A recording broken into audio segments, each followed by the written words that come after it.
Hello, internets, and welcome to another session of Journey to Ragnarok in the new year.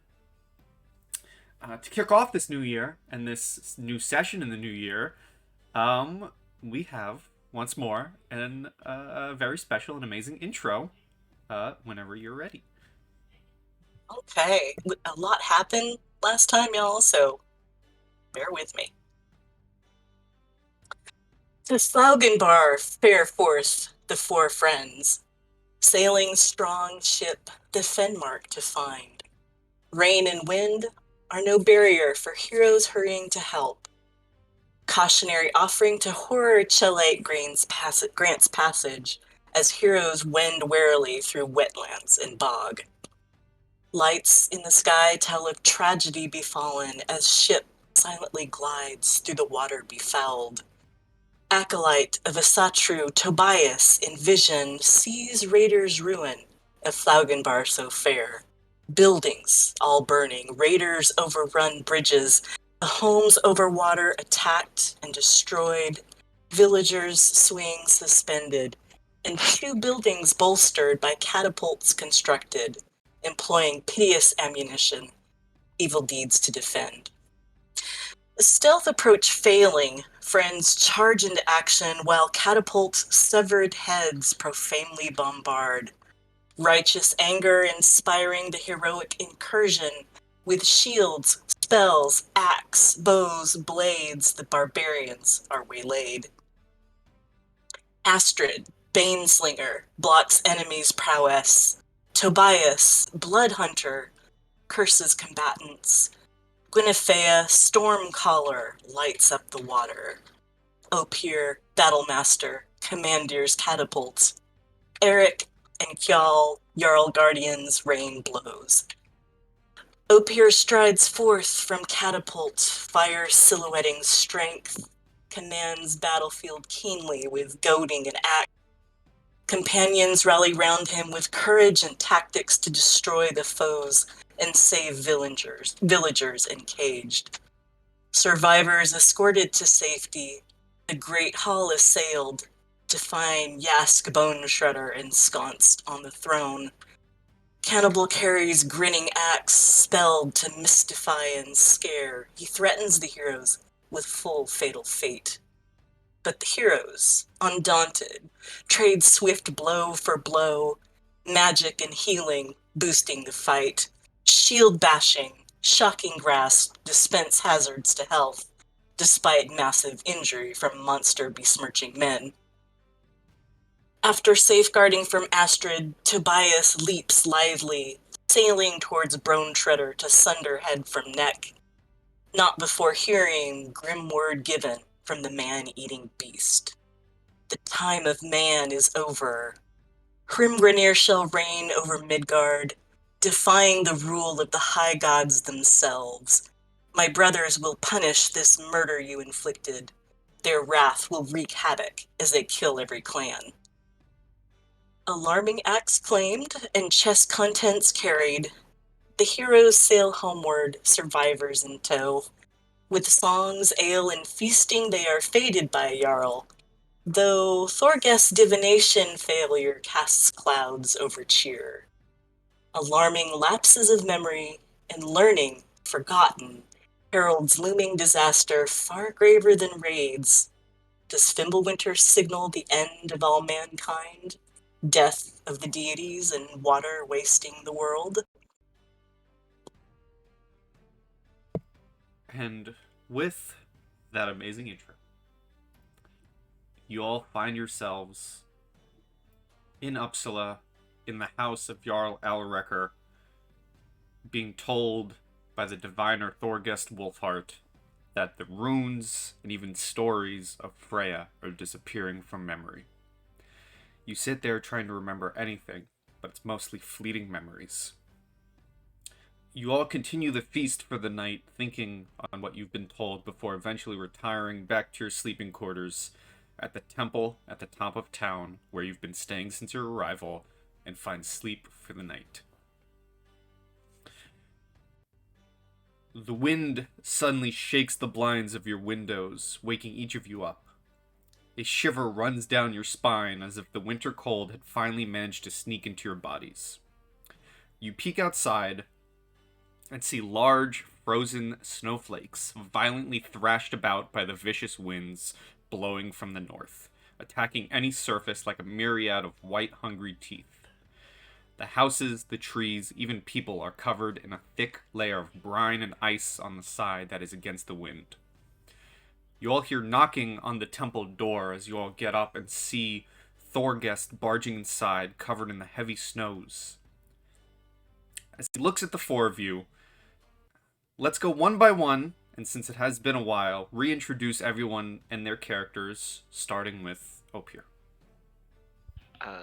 Opir is a human man, age 23, about 6 foot tall, 180-ish pounds, brown hair, some brown eyes, very normal looking dude with a beard and some longer hair. He typically wears, as far as armor goes, more so across the left. It's like left half chest armor almost, where it goes over the left shoulder, down the left side of to the upper abdomen and wraps around the back and kind of like straps over that way with like an X across his chest, with some scaled armor along that arm with the shield, and wields a battle axe, including this new battle axe that he just got from this cannibal that we killed last time, called the Grinning Axe. But he also makes weapons and maintains armor and whatnot, um, and can utilize once a day ability to disappear and reappear with some step of Njord, because he's a worshiper of the god Njord. He's a level 4 Battle Master Fighter, which is probably what I think you were going for at the beginning, but here we are. How about Tobias? Tobias is a level 4 Blood Hunter. He has he's a marked human, same as Opier actually. And he strives in dexterity, but also wisdom. He is the group's Asatru expert, which is to say, phenomena relating to Yggdrasil and the Norse universe at large. He may be privy to. Fights with a axe and shield. Very protective of his friends. And yep. And he seems to want to stick around for a lot while longer. Childhood friends with Guinevere, and yeah, now he's here.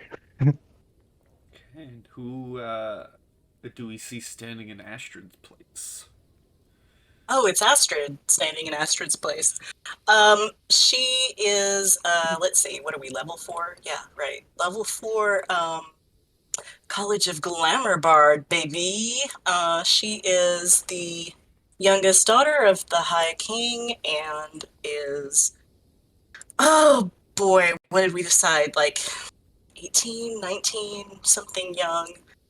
Has been friends with Guinevere quite a while, and is very flighty and has not actually been out in the world too terribly much. So probably the person of the group who has the least combat experience. She's very pretty delicate, but has been managing to hold her own more or less in combat thanks to her friends. And last but not least, Guinevere. So the last is Miss Guinevere. She's also a human. 5'9", long blonde hair, blue eyes, very pale skin, 22 years young. She is a dedicated sage and researcher wanting to learn as much magic as possible. And she idolizes Mimir with her book that she's running around with and trying to collect as much knowledge as she can, regardless of really what it's about. She's just more interested in learning, and she has a facial tattoo much matching her picture, and she's from the Icy Crows. Okay. And as you all stand there seeing Thorghest rush into this building and shaking off some snow. You see him take off his wolf hood, and with a severe look on his face, he says, "Maybe there is another way we can figure out what is happening."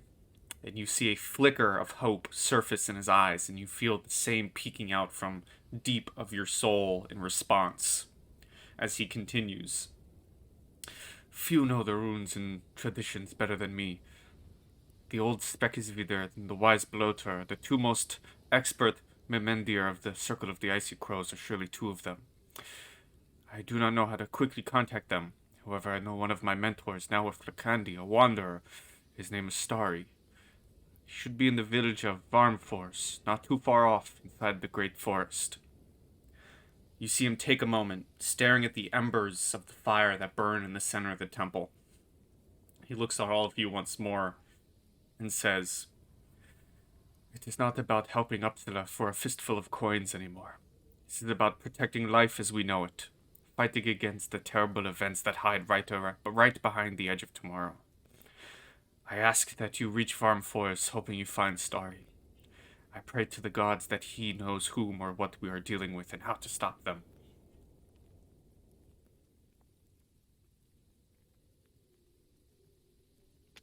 Do I know that name, Pi? Which one? Either of them, with my relationship being in the Icy Crows and my family's history. Do I know those names? Roll me a history with advantage. Can do.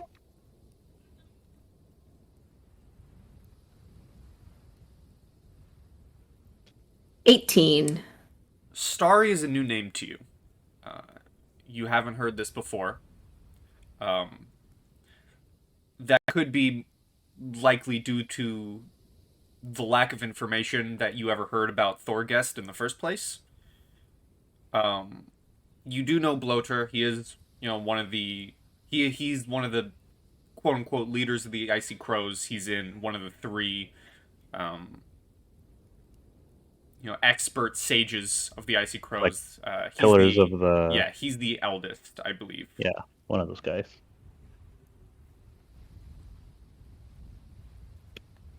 Would I know where they traditionally reside within the Icy Crows? Would I know if they were possibly on travel during this time, or which is why they're so hard to get a hold of, or if they would actually be back at our home? I can actually find you that information probably. Yay, info! But as I search, what is everyone else's responses to this information? Tobias would be kind of going back and forth off Guinevere. I think this is how I'm going to roleplay, giving her assistance or possibly guidance, depending on what we may need.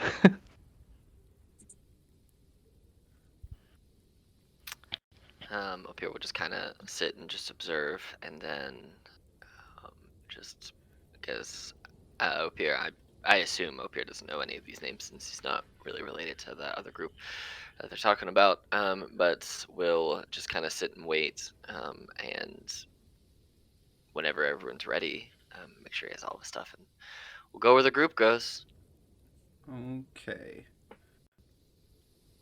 Okay, so yes, Spekisvider and Bloater. Bloater is the adult. Spekisvider is the old. They do, indeed, they most likely are back in your hometown. But just as a general thing, being the, pillars and leaders of the Icy Crows, it's just a general thing that is hard to contact them in the first place. Did you put names and stuff in the chat? Yes.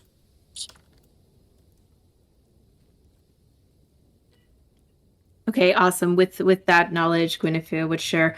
Well, there's a good chance that they actually may be back at home with the rest of the Icy Crows, but they are difficult to get a hold of, which makes sense. They're normally traveling, but I suppose if we head back, we could probably at least try to get a direction of where they're heading. Traditionally, icy crows tend to stay for a couple days at each location.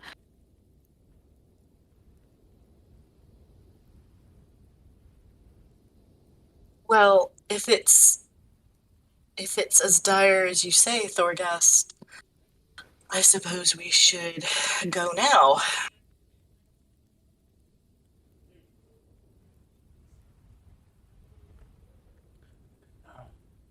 I would agree with that statement.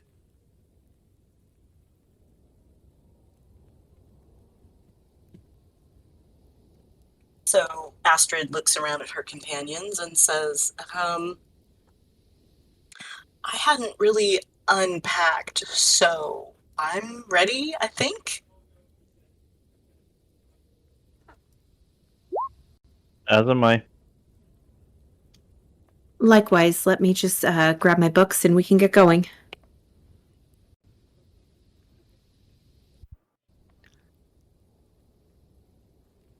Um, yeah. Um, you see that Opier just picks up his stuff and just kind of follows suit. Okay. Let me look at something.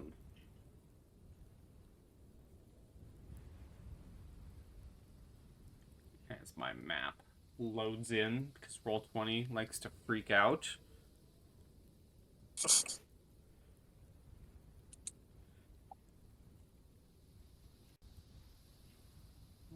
Where was the information that I just learned?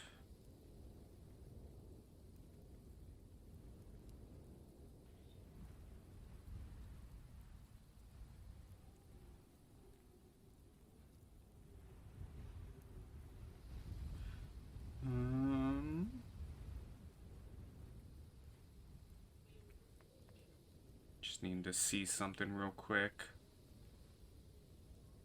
Please hold.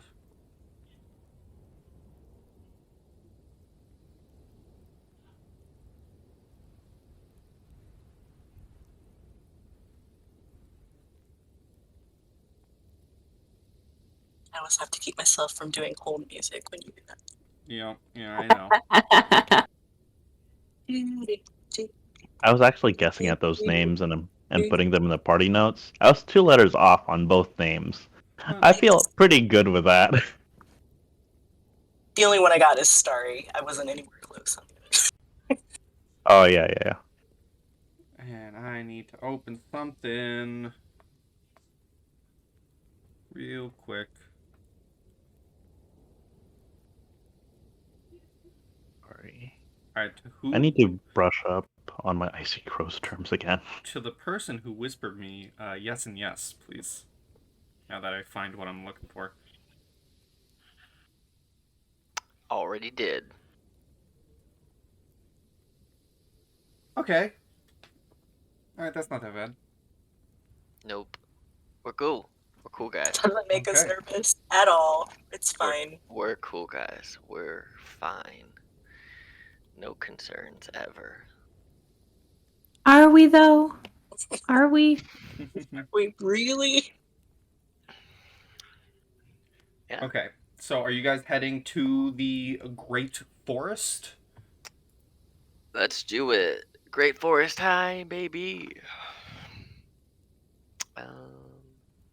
Yeah, are we gonna do this on foot, or should we get a wagon or anything like that?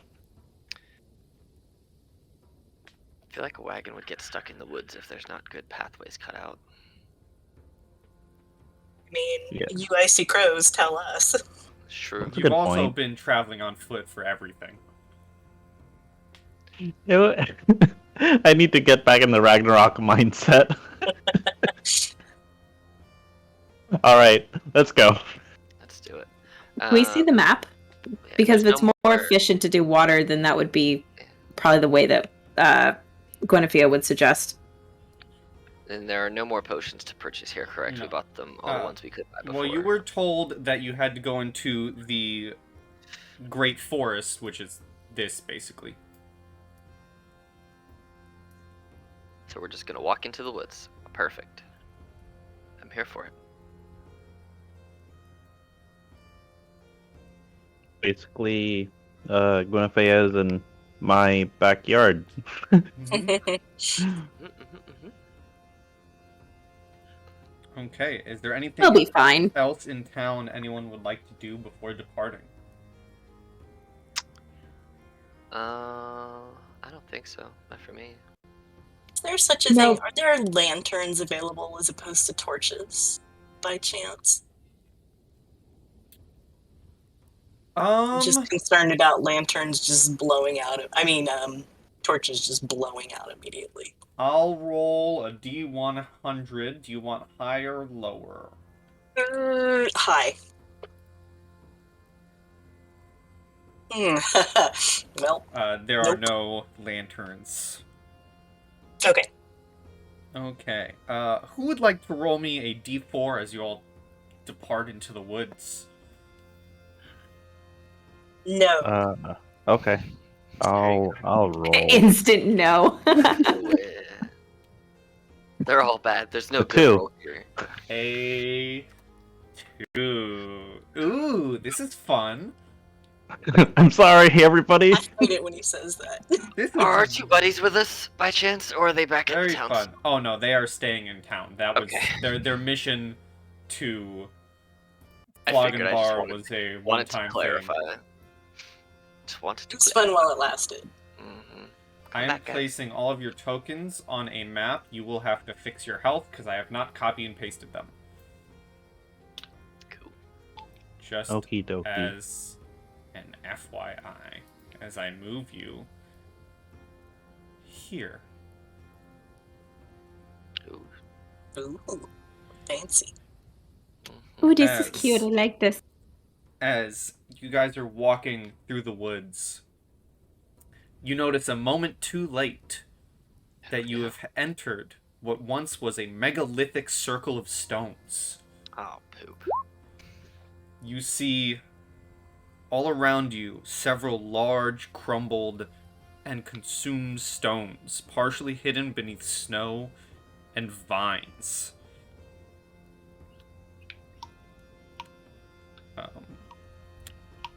What would you guys like to do? Cry. I think I would like to test the barrier. Mm-hmm. So I'm gonna take out just like an unlit torch and see if it can get through the barrier. Okay. You are able to move the torch in and out of the barrier. If anyone would like to roll me a perception check as well, you may. Okay.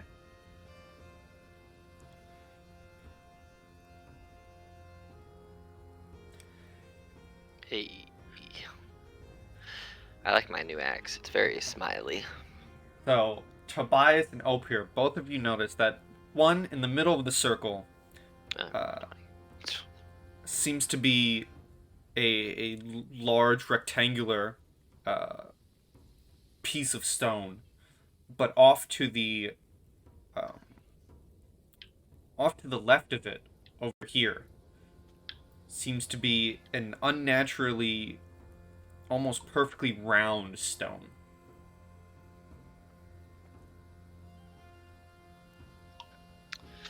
Interesting. Okay. Do a little arcana check on the barrier.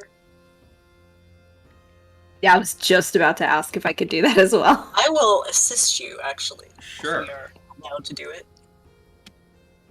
And I'm gonna walk over to the stone while they're analyzing the barrier. Okay. 21. Hopefully it's not a spoopy stone. And Okay. if it is, hopefully I can catch it before he touches it. So with a 21, you don't feel anything magic from the surrounding circle of stones itself. However, you do feel a faint blip of something magical from the stone slab in the center of the circle.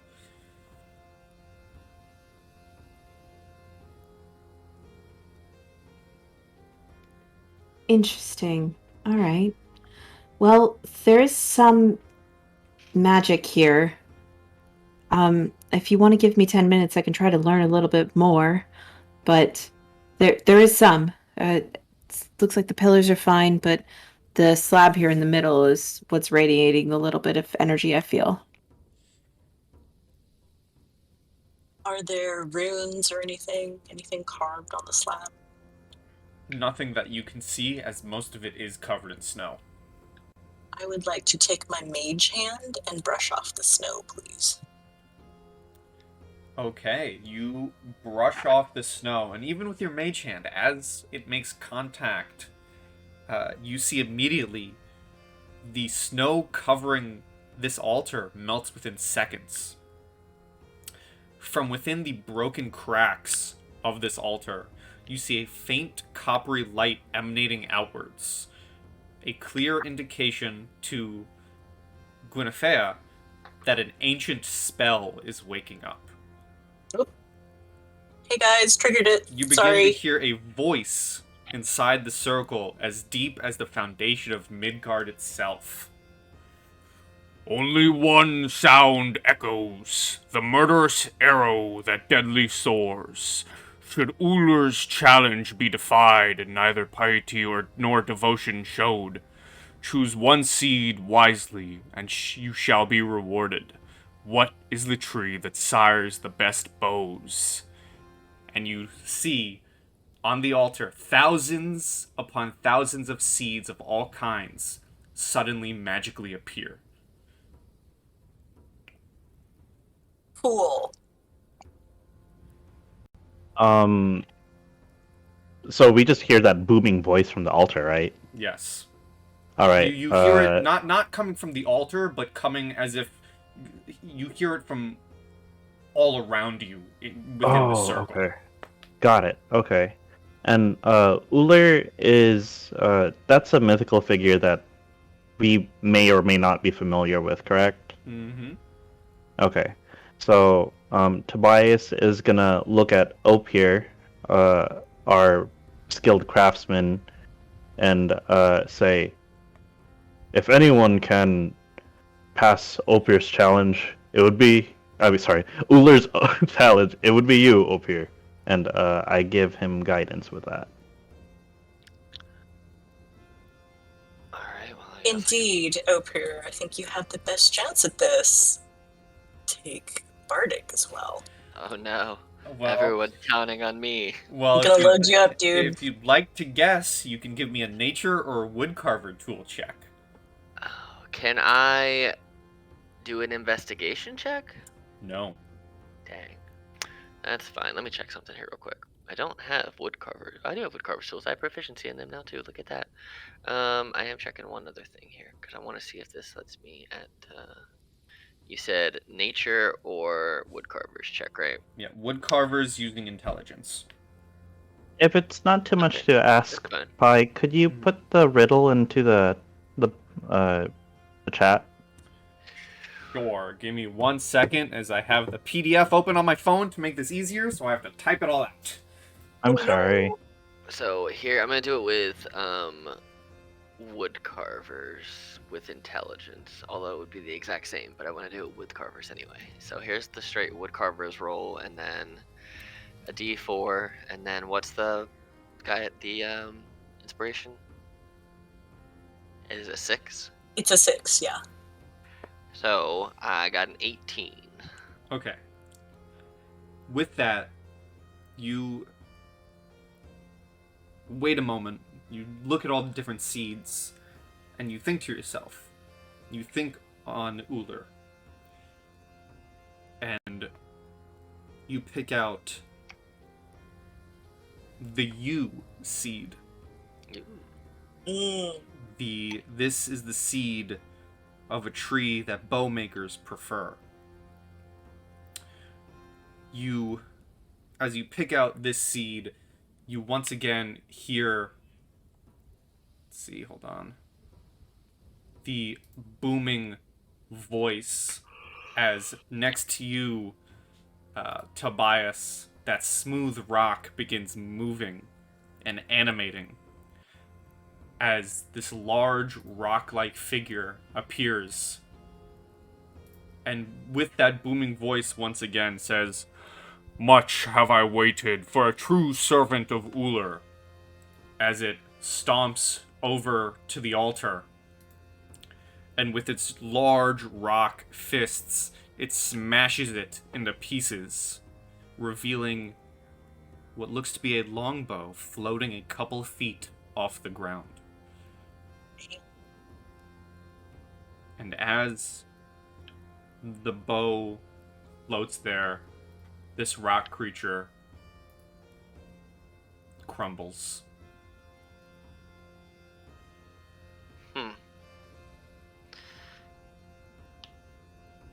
Do I feel the urge to take this longbow?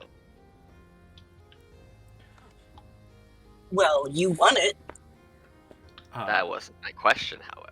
There is no urge to take it. There's no seemingly magical urge forcing anyone to grab it.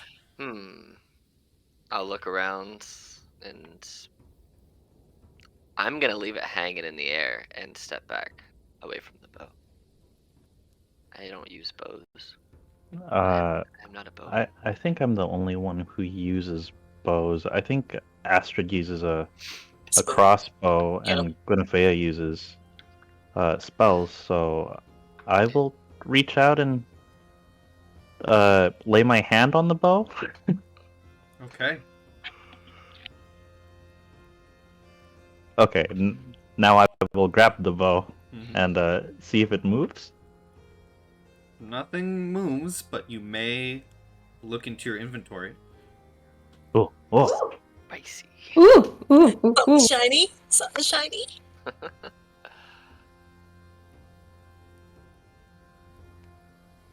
Seconds. You will again. Oh, should I refresh? Yes. Because I just added it. Okay.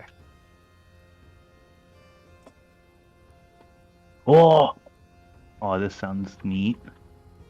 Okay. Maybe I should try equipping it just so I know what its stats are. Active. Okay. Now tell me You what may you share what it do. is. You may choose not to. Oh, neat. No, Tell us I what it want to looks share like. it.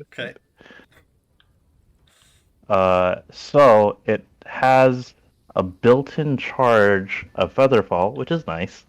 I do appreciate that. It has 1d8 damage, so normal for a longbow. It is a +1 weapon, and while under the effects of the spell, the owner can soar horizontally 20 feet for every 10 feet they fall. Okay, so that's pretty cool. Oh, that is neat. Yeah, it's a controlled glide. Yeah. It is centered on you, so if you wanted to soar with it, you cannot cast Featherfall on someone else, nor... Okay. So yeah, if you wanted to jump off a cliff and go soaring like Link from Breath of the Wild, you can only cast it on yourself. Neat. That's cool stuff. I And, love that. Do you want to tell them the name of it? The name of this weapon is Ullerflit, which means nice. Uller's flight. There you go.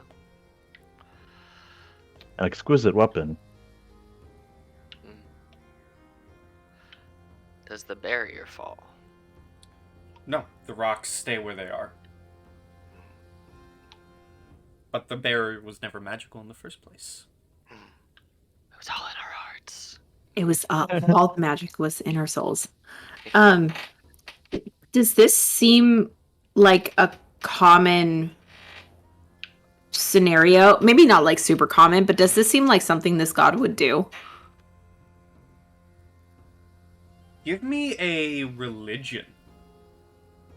Oh, religion. Okay, I'm good at that. Watch me eat my own words. I do a history just from lores and songs and etc. Look at me eat my own words. Sure, and I'll allow Yum, I'll yum. allow a history from you. Okay. Cute. That's funny. 17. So Gwyn, nope. Astrid, though, with thinking about rather than thinking on the gods themselves and thinking about the history, and stories. You know that the god is Uller. You know that it's rare for one of the gods to bestow a gift on the lands of man, the realm of men. So you know it's a thing that happens. You've never heard of it happening to anyone you knew or know. Maybe your father told a story one time of perhaps him being graced by Odin and gifted something by Odin, but now this is your first time actually seeing the work of one of the gods. Well, and I tell everybody, I say, Uller is particularly concerned with glory and feats. So it seems to me fitting that, given the prowess you all have been showing, and if this is as serious as Thorghest says, that perhaps the gods would want to step in and reward us or give us something to help for our glory in the coming days.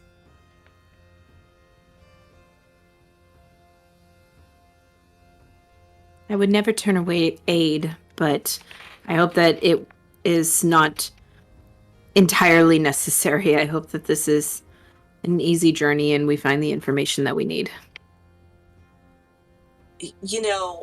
I would hope the same, but I also think that we should probably be wary and realistic, and if a god is stepping in even briefly to give us some kind of help, I think that speaks to the seriousness of this. Astrid speaks sense. And it's not like we're entirely opposed to a little glory seeking. I'm sorry, what was the first part? What was the first part you just said there? Tobias, please don't repeat that. It's going to go to her head. No. I didn't quite catch it. Oh, no, I said Astrid speaks sense. Oh, well. Let me just write that down. Here goes the excitedness and the big-headedness that we've all been trying to squash because someone decided to use certain words that makes her feel very... Look, he said it, not me. Tobias feels good. He has a new weapon. And it is a very beautifully made, crafted bow. One like you've never seen before. It has some vines running across it. The wood is perfectly carved. It feels like a very sturdy bow. It's nice.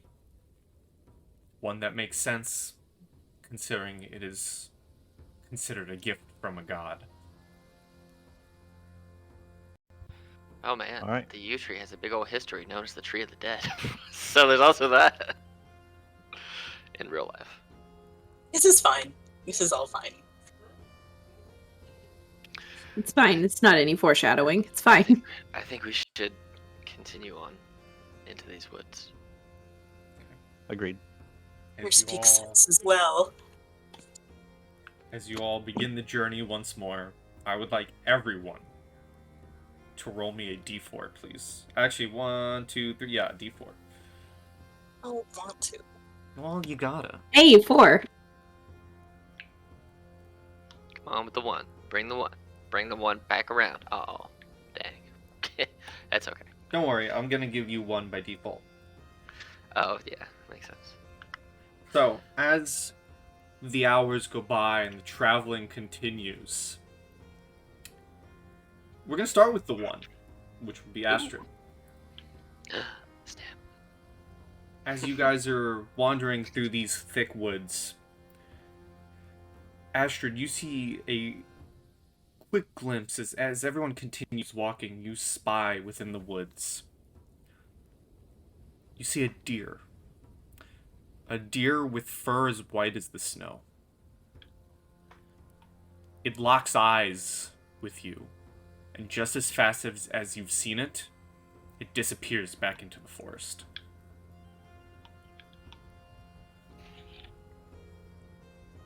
A little bit. Did you all see that?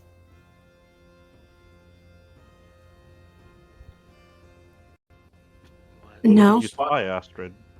It was a white deer. It was beautiful. Is that common around here? Give me a nature.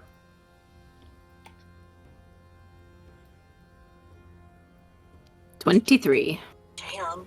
I swear, if Guinevere says, "Oh, it just has albinism," it's fine. You know that it has albinism. No. You know that... Well, I mean, both yes and no. Considering this is a real-life occurrence as well. The white deer, at least in these woods, that is a sight to behold. It may not be a sight from the gods, but it is, a step down. It is very rare to behold. Is it considered kind of a good omen often? It could be taken as that. Let's take it as that. Yeah, I will share that with Astrid, and if I know any history or anything like that about the white deer, I will share that with her as well, and maybe she can turn it into a story. Okay. Well, I'm guessing that there's probably some kind of poem or something about a great hunt for a white deer. As you guys speak about it and continue your journey, some more time passes, and Opier, as you're walking, you notice out of the corner of your eye something spectral. As you're kind of weaving between trees, you see a seemingly floating and translucent humanoid figure. But as you walk past another tree and you cut eye contact with it, it is gone. I will just kind of double take over there to make sure it's not there anymore, and then I'll just keep that info to myself for now. Some more time passes. Tobias. You see it a few times. As you get deeper into these woods, and the fog begins picking up the deeper you get, you swear that on a couple of these trees, on a couple of the birches to be specific, you can see human faces protruding from the bark. And when I take a second look at the tree where I think it was in my periphery, I take it they're gone? Yes. Oh, man. These woods are making me uneasy. But the good omen from before makes me optimistic. I have very mixed feelings in this outing. It's fine. Keep listening to the deer poem. It'll make you feel better. I like to imagine the entire time everyone else is seeing horror.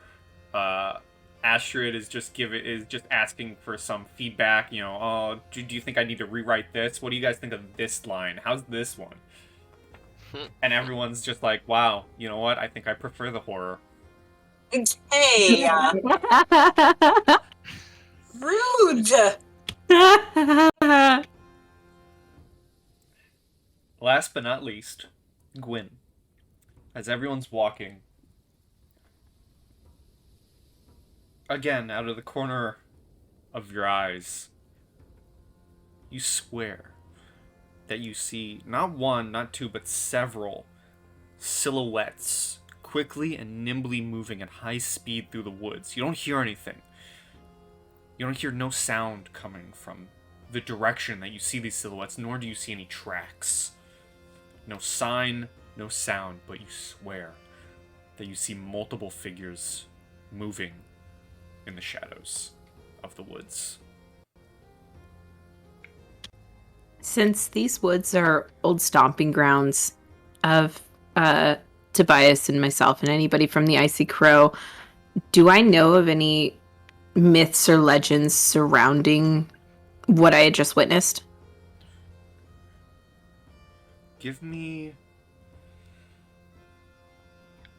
I'm going to say give me a history check at disadvantage. You got it.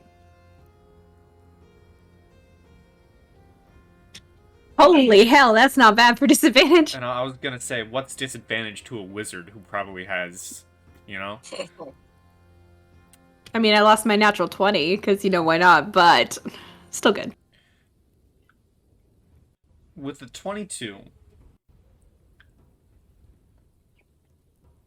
you've heard, at least as an old, childhood tale of, hey, your parents would tell you this to keep you in bed and keep you out from exploring. The story went that something bad happened in these woods. Specifically, that if you were to venture too and far into the woods, that the troll would catch you. And you could assume that maybe these faces that you're seeing, these shadows that you're seeing, might be victims of this troll. That children's story might be real. And you might be walking ever closer to its den.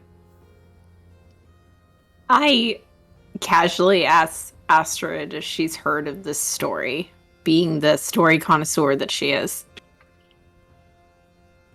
Yeah, and actually, Pepper was just starting to go through her notes here. Didn't we hear something about troll in the mountains and there was some crying or something? You were told a tale of a missing troll child. Yes, that thing. So yes, I point out that we had just heard that story. And I mean, of course, there's all kinds of stories about trolls.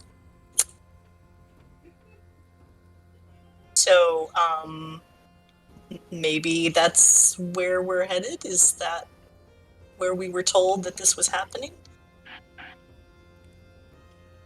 I hope not. As of right now, we're trying to get back to town, so I don't know. I feel like I've walked this path enough that I would have ran into it at some point, but there is a chance.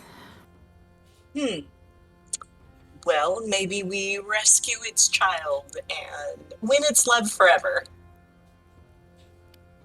Your optimism is astounding. Thank you. I'm not sure if that was actually meant to be a compliment or not, but we'll leave it at that. Clearly it was. I mean, if you said it and you didn't know, then I get to decide, so it was. Gwen's just rubbing her forehead again, as she commonly does around Astrid.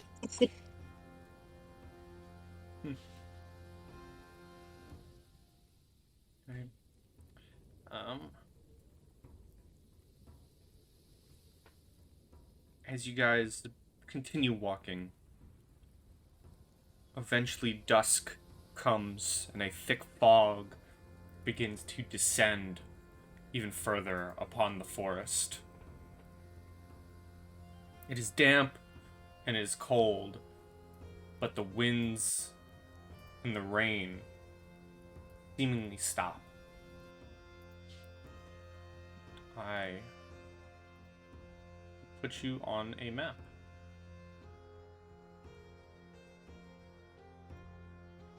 Let me just see something. Astrid asks our locals if this fog is normal. We're by ourselves. Oh, is this fog normal? without a roll, this certainly doesn't feel like normal fog. It may be wise to draw weapons, companions. Just in case. The dusk begins to fall and it gets darker, and you soon find yourselves getting unable to see if you'd wish to light any lights. I will go ahead and light a torch. I will cast light on my book.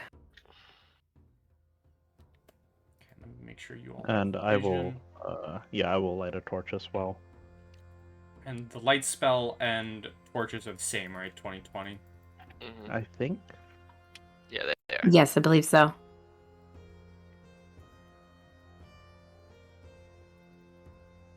I can come walk near you, Tobias, if you would rather keep your, both hands on your bow.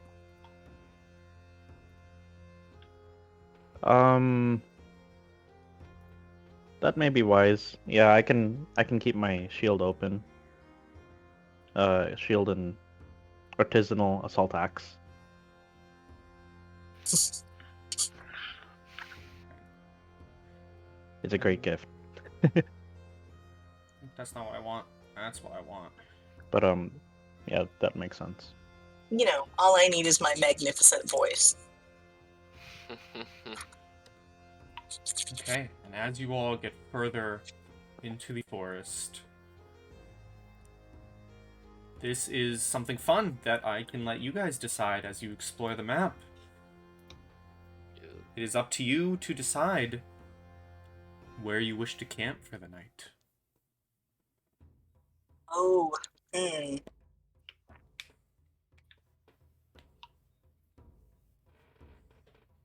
Is this higher Interesting. ground? Mm-hmm. Perhaps we should split into two and survey the area. Sure. I think that's a good idea. I'll go with au pair. All right. Lead on, Tobias. Let's see. How big is this map? Ah, you have the light.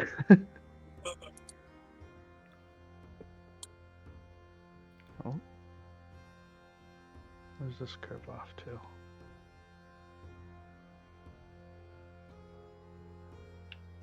I think it leads up the cliff. It's always then- fun letting my little guinea pigs explore the map. And then there's nothing else past here, right? Past what we No. can see. Okay. Seems And that, like and the- for just real quick for you, Opier and Gwyn, that pathway up does lead to a rock wall that you would have to climb. Got it. Okay. Well, not that way. Unless you're trying to climb up a rock wall in the cold, dark weather, which, I mean, But don't recommend. would it be a wall we could have at our back? That was kind of my thought too. In general. Also, for the sake of the map, if you can see them, ignore those very faint trail markers. Those aren't there. It's all snow. I don't know. I think Got it. higher ground with something at our back sounds pretty good. I agree.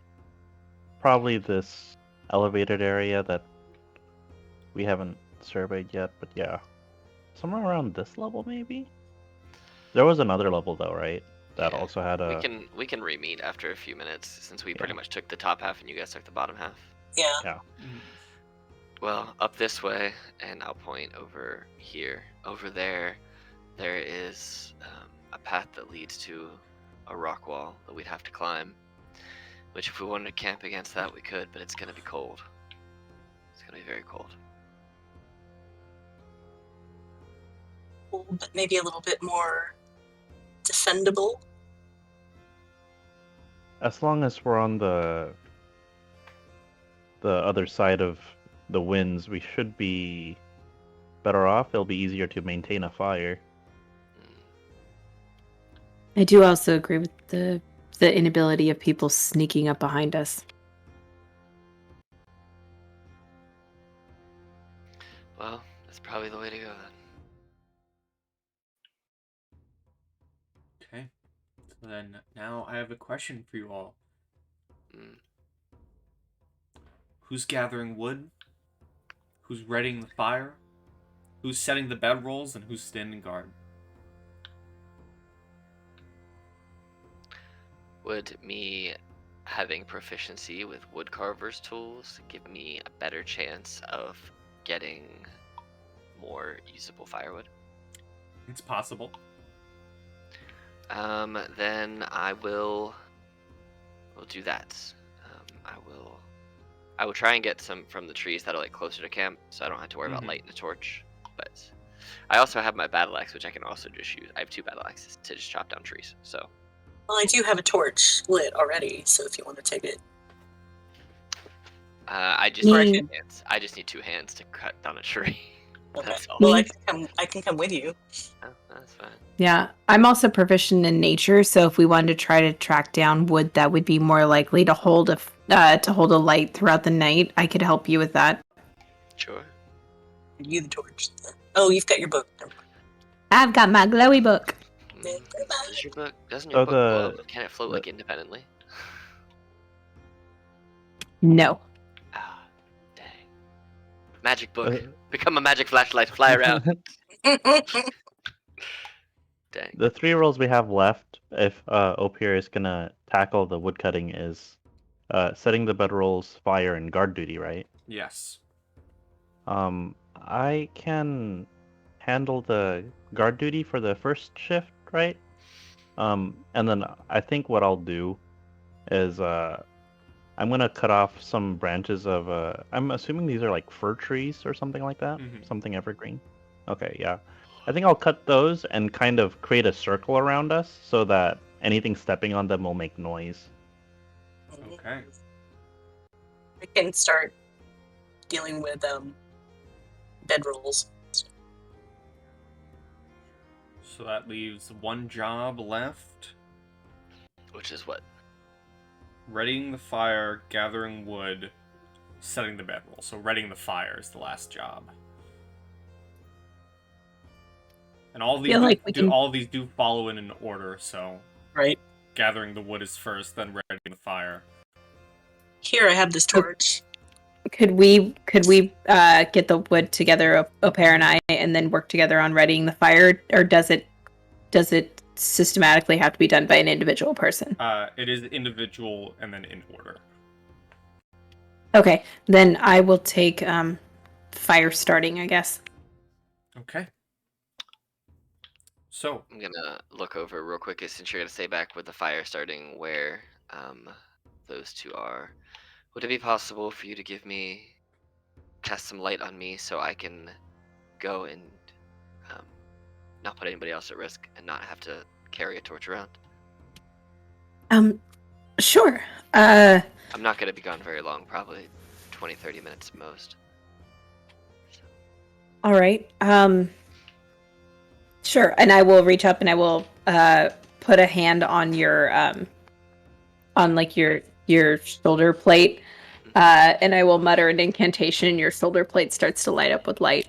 Woohoo! And that means that you lose light, right? Correct, and now it is on Au Pair. Yeah, but if the others have torches over there, I figured for the 3 of them being kind of closely lit, that's probably okay, because rather than me trying to carry a torch and cut down trees, that torch would go out very fast. Like, oh crap, I'm blind. So as Opir, as you set off, we're just gonna move you here for the sake of That's things. That's fine. As you set off gathering wood, you know you just left camp behind with all of your allies. Mm-hmm. However, as you're gathering wood, I'm gonna roll a d3. Oh no, spicy. Okay. As you're gathering wood, you see only but a few steps ahead Tobias. Directly ahead of you. I'm just It looks like they're busy foraging as well. Tobias, how did you get ahead of me? Did you do our Misty Walk magical movement thing and jump ahead of me? I thought you were staying back and setting up the camp. As you begin talking to them, you lose sight of them as they take a sharp turn behind a tree. And as you follow to see where they went, right there where they should have been, where Tobias should have been, you find a small pile of wood, perfect for the fire, sitting directly on top of ancient, shattered human bones.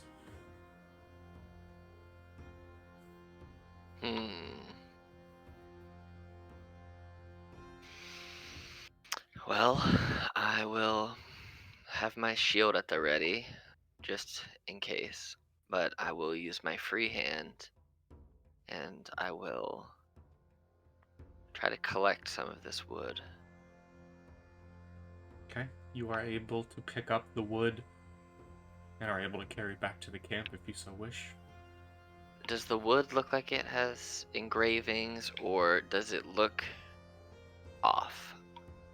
Or does it look too perfect? Give me an insight check.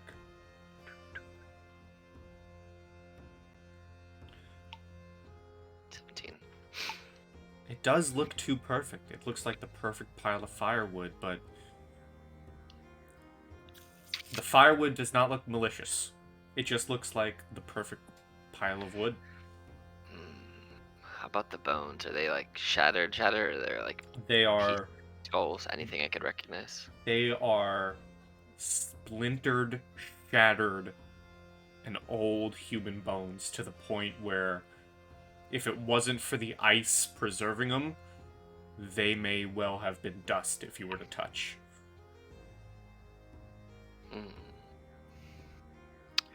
I say out loud, just kind of to myself, this is odd. I did not expect to find a perfect pile of freshly cut wood for a fire on top of old bones. I wonder if these woods are, if they're infested with something evil, or if this is something beneficent trying to get us through the night. Well, I'm actually surprised that Opir knows beneficent with a bad charisma, but here we are. He has a high intelligence. Yeah. Yeah. You know what though? I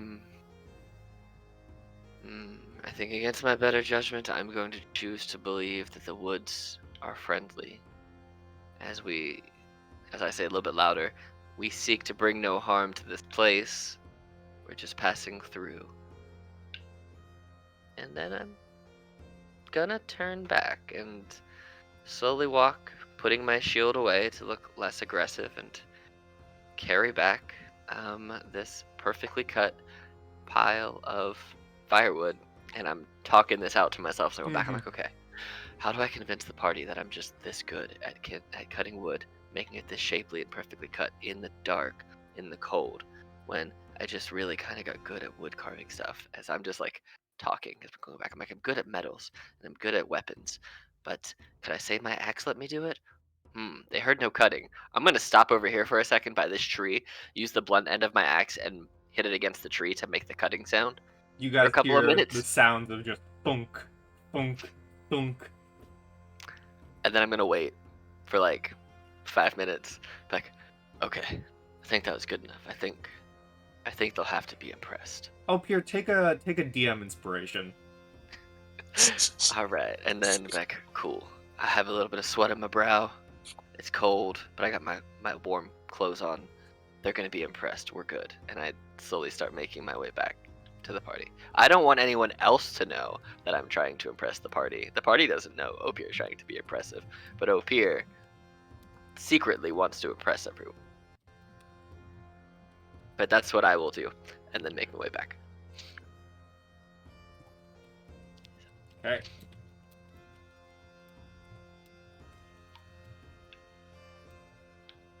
Oh, Pierre, look! I've gathered up all my torches in my backpack and made a fire. I'm just kidding. You That'd are be really able. funny though. You are able to make it back to camp, and everyone, you all see Opier carrying this perfect pile of firewood, which you can hand off to Gwyn to start the fire. There you go. None of us questions it at all. That light was very helpful. It let me cut the most pristine firewood I think you've ever seen. Here you go. I look at it for a second. I give a little nod of approval, and I look up and I say, "Well done, thank you." Mhm. Do you need the light any longer, or do you mind if I use it? You can take it back. It's fine. As long as it starts, I think we'll be okay. Wonderful, thank you. And I will touch my book that's next to me and transfer the light from Au-pair to my book. Okay. Pie's like, God damn it. A lot of back and forth, especially when Roll20 is slow. Alright. So, Gwyn, as you sit there, ready to light the fire, in spite of the fog and humidity, as you're setting the wood and beginning to light it,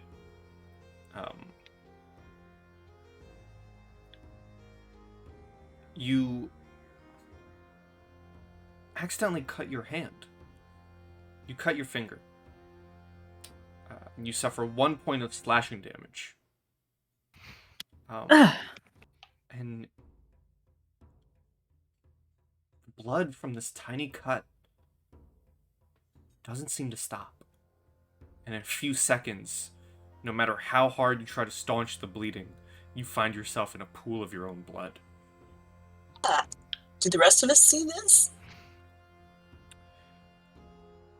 Well, if Gwyn were to reach out or call out for help, the rest of you notice that she is indeed standing there, head to toe in blood, which is quite a disturbing sight for all of you, but she seems perfectly unharmed, besides a single scratch on her finger. Is this a weird wizard game that you make yourself look like you're covered in blood? Because it's kind of unsettling. Tobias assures Opier, no, we've never played this game before. Oh no. But other than that, you are able to get the fire started. I drop down to my knees at the snow, and I try to use some of the snow and try to wipe off the blood. Does it come off my skin? It takes some time, but eventually it does. I will help. Weird. I get about halfway done, and I just kind of stop, and I take a deep breath, and I start just very gently running my hands along my arms, and I'll cast Prestidigitation and clean myself off. Okay. You clean yourself off. Pooled in the snow underneath you is some cherry slushy. It's not a pretty sight. YouTube guidelines. It is not a pretty sight. If I look down at my finger, like, is it still bleeding, or has it finally stopped? It stopped. It's just a small cut.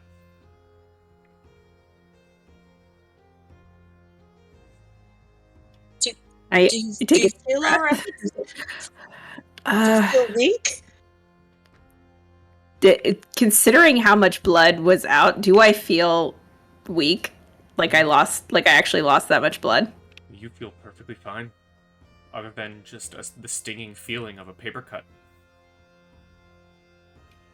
Outside of a little irritants on my hand, I feel okay. I'm not too sure what happened. That was rather startling. I'm just glad that it's over. Knowing magic as well, as decently as I do, I won't say well, I'm not even at level 5. Decently like I do I know if this could be some form of illusion? Like if I scoop up the snow and like analyze it and like pay attention to it, does it actually feel, smell, and respond like blood? I am not going to ask for a roll because as you pick it up and you sniff it, you do smell that irony scent and you feel it, and yeah, this is. And to everyone else, yes, this is Gwyn's blood all over the snow. Well, that's not creepy at all. I think Well, have a like, problem. I'm not too sure what this is. This small cut shouldn't have produced this much blood, though I feel fine, so I'm not missing as much as it looks like I should. And I didn't feel the Valkyries, so I don't think it's... I don't know. And I don't like that I don't know. I look up at Tobias. You use blood magic in a way, right? Is this anything you can tell? Because all I can tell you is that if we camp in a place with open blood on the ground, we're very likely to attract predators. Tobias kind of brings his hand to his head and like thinks really hard, thinking back on his lessons as an icy crow. What in Odin's name could possibly explain this? And that's my way of giving myself guidance. And you can roll Okay. history. If history is one of the blood hunter skills that give you advantage on certain things, you may take that advantage. Oh, good call. I think it is. Let me double. Oh, it says it's survival, the Hunter's Bane. It will be. There's like 3 you get. It is. Oh yeah, it's survival to track Fey Fiends undead, as well as intelligence checks to recall information about such things. So I will still give you advantage on a history. Okay, advantage on history. Normal advantage. Roll. +4. Okay, well. So, you think back on your training. This doesn't seem to be anything blood hunter related. This definitely isn't. It's not similar to what you can do.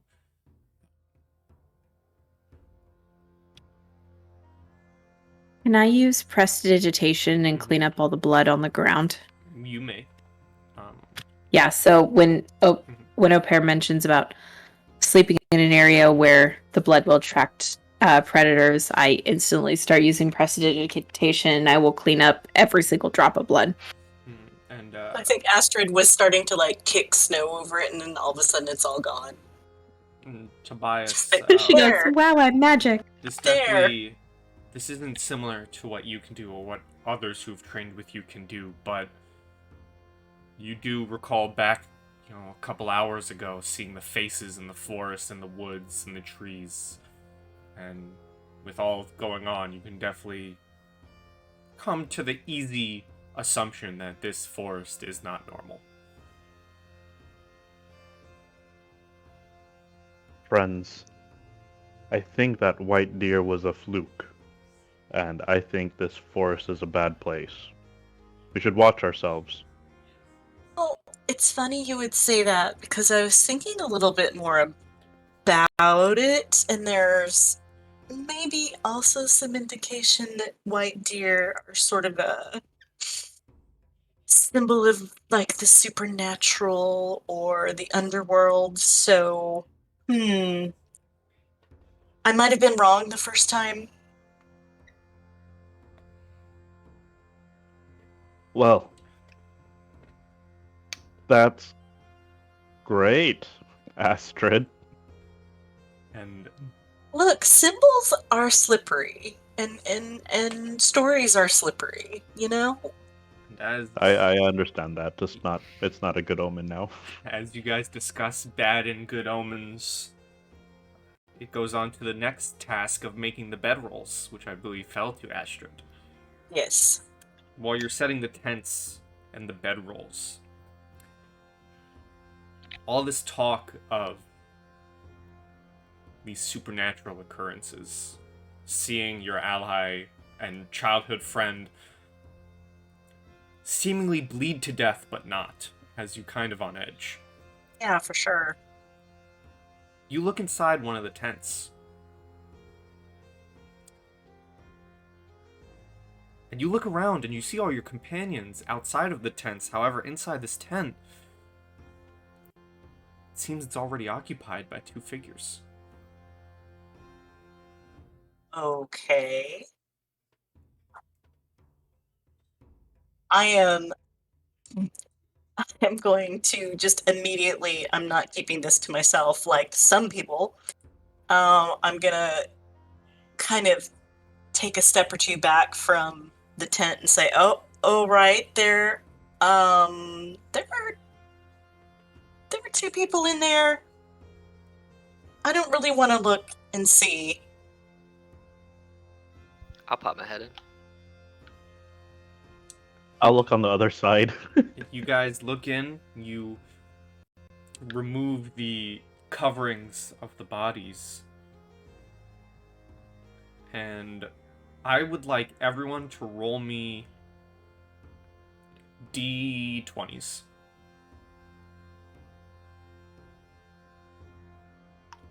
I don't remember signing up for Ragnarok Call of Cthulhu. Like, what the fuck is this? Mm-hmm. Hey, do you need a split roll between me and Gwen? Yeah, I'll, Gwen, you roll again. Can do.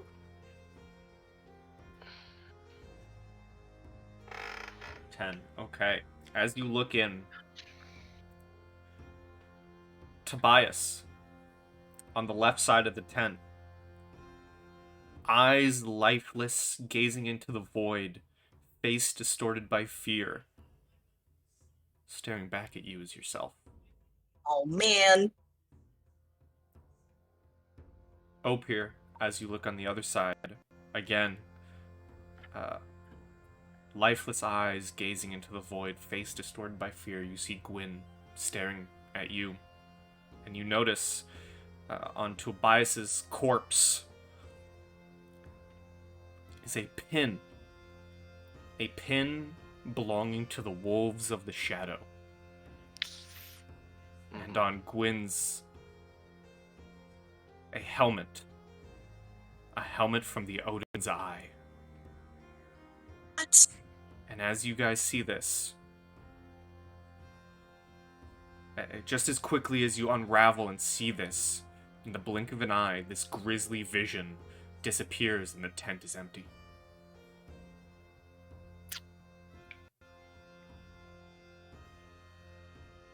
I look at Gwen. Have you done anything to piss off the Odin's Eye, or are you the Wolves of Shadow?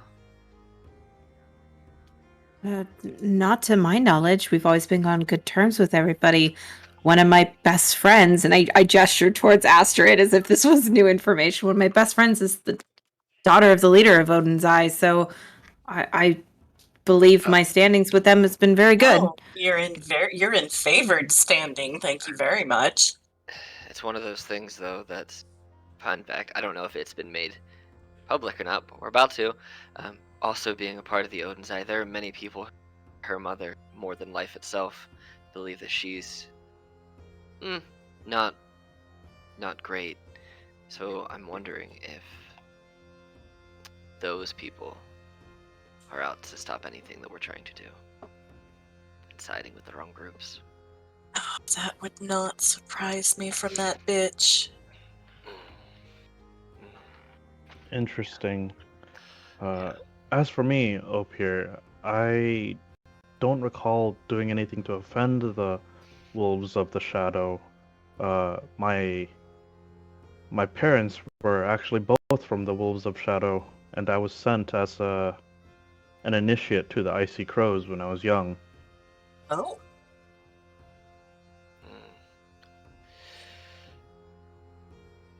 Well, this isn't the first time I've seen you not as you, so, you know.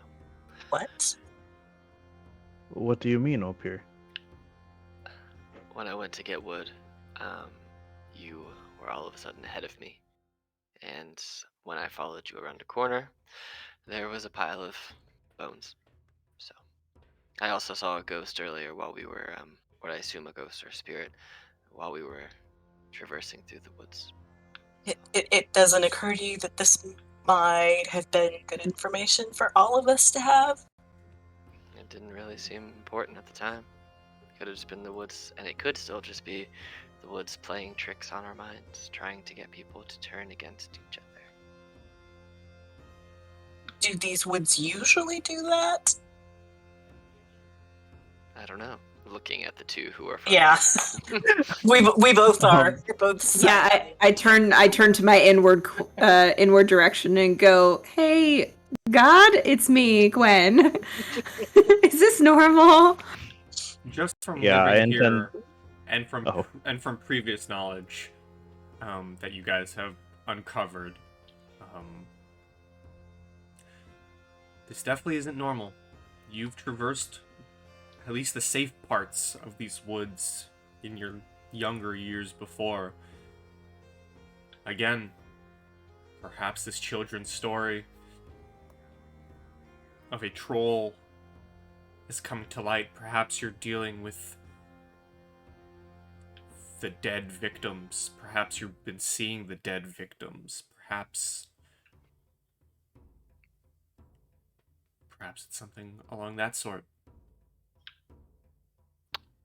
Do we know how much more travel we need to get to where we're going? I was just about to ask. You know it will definitely take at least another day or two. Well, we can't push through the night then. That's too much. I would make it, I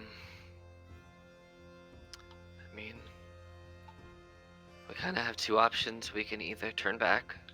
Well, we have three, I guess. We can turn back and tell the Jarl we can't do it. Expose ourselves as fearful frauds and be shunned and likely, be deemed cowards for the rest of our days. We could continue with our plan of staying here for the evening and pursuing further during the day when the light has arrived, or we can push through the night, see how far we can get before we collapse, which has its own set of problems. My vote is to stay here for the night and just grin and bear with whatever happens. Well, if things are getting as bad as Thorghest thinks they are, we might not have to be known as cowards for long. Sure. But I agree. I think staying here is probably. I wouldn't be able to return home if I was deemed a coward, so my vote Well, is me to neither. stay here and continue. Yeah, that's true. Some people already don't like you. That would just increase that. By some, I mean a lot of people. Because, your dad married the wrong person, apparently. So Listen, that was not my fault. I didn't say it was. You're just... Everybody likes me. They hate her. Depends on the day. That's not true. Not everybody hates your stepmother, mother either. I don't know how you refer to her, but there she's gaining Well, more it power. depends on whether it's to her face or not. That's fair. But anyway, well, it seems our vote is to continue on. Between you and I, at least, to stay and push through. I advocate resting, but I can push if needed. How about you two? I turned to Gwen. I think we should stay here as well. It seems unwise to push through the night when we're so far from our destination. But we should certainly watch each other's backs. This night especially. I agree. Another factor to take into account is if these spirits are real. You two saw dead spirits. Au pair, you said you saw Tobias in the woods. Did he say anything to you? He did not. He just went around the corner of a tree, and then I found some old bones. I think it would be worth keeping in our minds that the beings within this forest may not be able to communicate.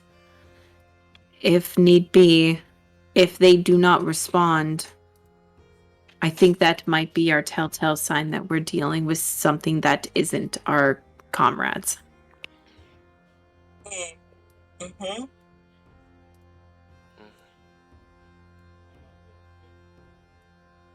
No one goes anywhere alone. On That that seems, yeah. note, friends, I'm gonna take a piece of charcoal, or not charcoal, like ash or Mhm. something from near the fire, and kind of mark myself on my hand, like draw, I don't know, a random rune, Mhm. and tell everybody to mark themselves just in case, and then hide the mark. Because if we see another imposter in the forest, at least we'll know that uh, there is a way to verify to the others, possibly. Just a measure of defense. Agreed. And If Gwen I will mark see herself Opir on and her he's shoulder. insulting, if I see Opir and he's insulting me, then I'll know it's him. That's true.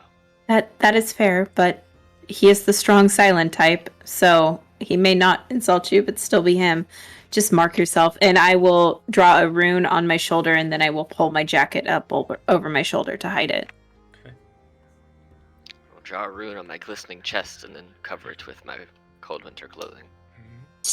All right. What, you're covering up your chest? It's cold. Well, I want You're it not really as- Opir. Something's wrong with you. As you all mark yourselves and move in closer for camp around the fire, the last job guard is down to Tobias. And as you stand guard, you notice something standing among the trees just at the edge of the visibility allowed by the fog. Moving a bit closer to this other figure, you notice that it is also moving in and out of sight among the trees. Suddenly, you and this unknown figure stumble into each other and meet. Standing before you,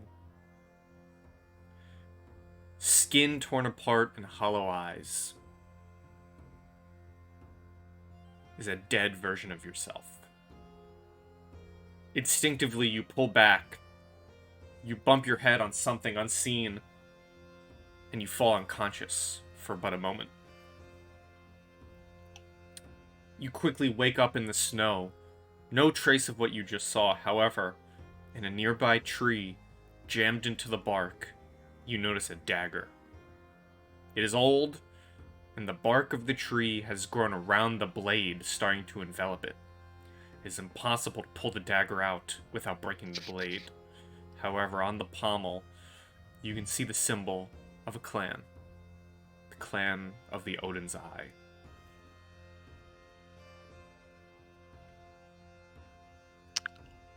What could this possibly mean? Everyone is asleep right now, right? Everyone would either be asleep or resting at camp, sitting around the fire. Okay. So, if and when I meet up with a party, it's my intent to tell them about this occurrence. Yes, you are able to walk back, and if anyone was asleep, you'd be able to wake them up. If anyone's still at the fire, you'd be able to tell them of it. Oh, I mean, if they're asleep, I'll let them get their rest, but I mean, if they're already awake, Well, I'll it's tell up for them about it. the other three to decide. While Tobias has been spending however much time guarding and standing around, how many of you would have fallen asleep? How many of you would have just been up picking at the fire? Astrid is totally asleep.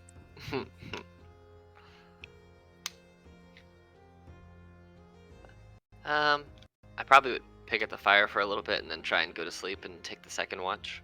Mhm. So I'd stay at the fire for like 20 minutes and then go to sleep after that. I would About- probably wait for Tobias to get back. Okay, so Tobias, you make it back and you see Gwyn still sitting at the fire. Gwyn, I saw a vision of myself mangled and torn to pieces, and I found a dagger in the tree once it vanished. The dagger seems to belong to Odin's Eye. Beyond that surface value meaning, I don't think there's anything else I could glean. Just thought someone should know. Thank you for sharing.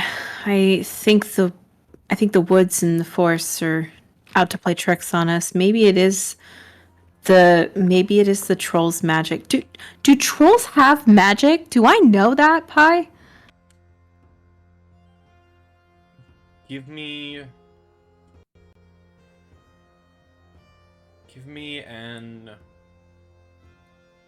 a history or an arcana. I will do Arcana. 26. Okay. Go wizard, go wizard. You definitely haven't, of the stories you've heard of the supposed troll king and his kin, you haven't heard of them being able to do magic.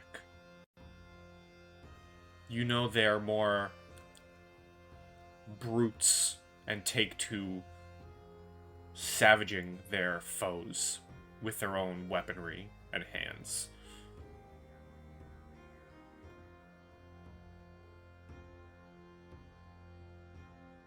How about Yeah. knowledge? Sorry, go ahead, Mackenzie.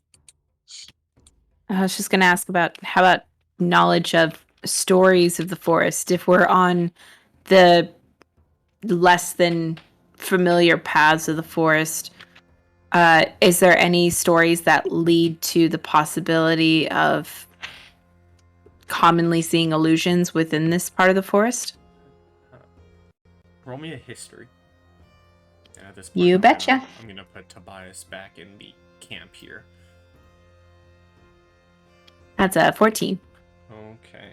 I'm also going to remove Astrid's light as you are asleep. Rude. There you go. Put you guys underneath the tents. There you go. As you think about illusions in the offbeat path of this forest and the woods, the fog around the camp suddenly feels like a cold and damp shroud of sorrow that surrounds you on all sides, smothering any positive emotion. The flames of the campfire sizzle on the wet logs as a sudden gust of wind hits the camp, snuffing them out. The only light coming from your own source of light, Gwyn. The glowing embers still faintly light your faces, however, as the two of you look around, and you see green, luminescent figures among the trees, who draw menacingly closer to you from all directions. As they get closer, you can pick up more terrifying details. The incorporeal remnants of dead warriors, their skin pulled taut on their cheekbones, their eye sockets empty and teeth broken, wearing nothing but rags. Roll initiative. Damn it. Yeah. Include people that are asleep. Is that? You Yeah. will also roll initiative. Okay, Okay. just I was check. like, oh man, I had one job. I was supposed to wake them up. Dang it. Oh, hey. Oh, why did it roll twice? You're That's weird. you're a hard sleeper. You get to sleep through it in the first round. Ooh. And creepy. before I roll for these enemies and begin this initiative, we're gonna take a 10-minute break. Ah, of course we are. So be back in 10. Alrighty. All right, be back in 10.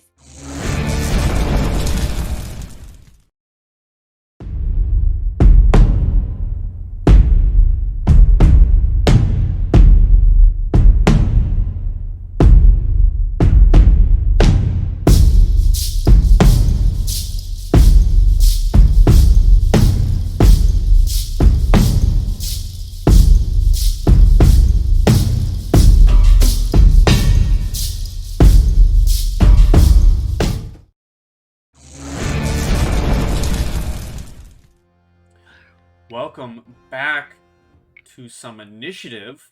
I'm gonna change the music to some more epic fight music. And our first two people, well, you're asleep. Damn it. And so this Waste of a natural 20. shadow is going to hover its way forward. Right here.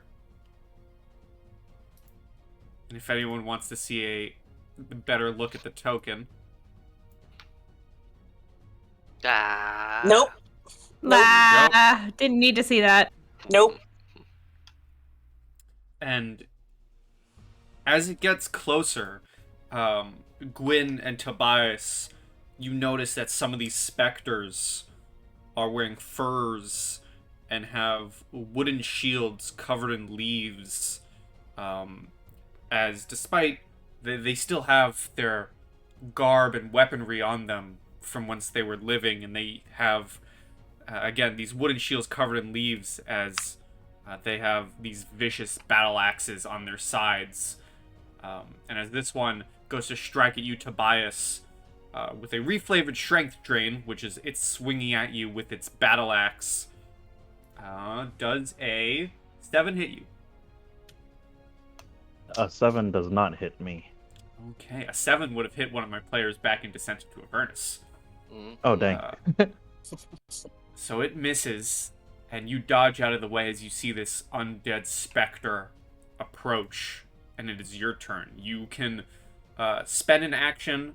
For the two people who are awake, you may spend an action to rouse your sleeping companions and wake them up. And I shall. I'm gonna yell, Opir, Astrid, we have company! Alright. Okay, and you guys, that will be your action, and you are able to wake both of them up as both of you pop up and you peer out of the tent and you see what you see. Back in the morning. And then I will use my mutagen Mm-hmm. as a bonus action, and Okay. I'm using the one that says celerity. Where's celerity? It boosts my dexterity by 3. Okay. Okay. And that's that. All right. Gwyn, is your turn. Okay. Well, if my measuring precedes me, all of these lovely folks here are within 15 feet of me. Yes? Oh, Yes. Yes. So I'm going to grasp onto my book that is glowing, flip open to a page, and start shouting an incantation while drawing runes in the air. And I need everybody, except for this guy, because he's a jerk and didn't step forward, to roll me a Constitution saving throw DC 15 as I cast Thunder Wave. Ooh, okay. A con save? All right. And it will be cast at level 2. I don't know if I said that. My apologies. All right. So I'm going to do one roll for the two groups. Since I'm counting all of these guys as going together and all of these guys going together. Perfect. So here's the first group, here's the second group, and here's the solo act. Damn him by himself. How dare he survive? So the groups themselves will take full damage, and the solo guy by himself will take half. All right. And here comes the damage roll. yeah. A total of 15. Bam! Okay. And all failures are pushed 15 feet away. Sorry, 10 feet away. My apologies. Alrighty. One moment as I reduce all of their health bars.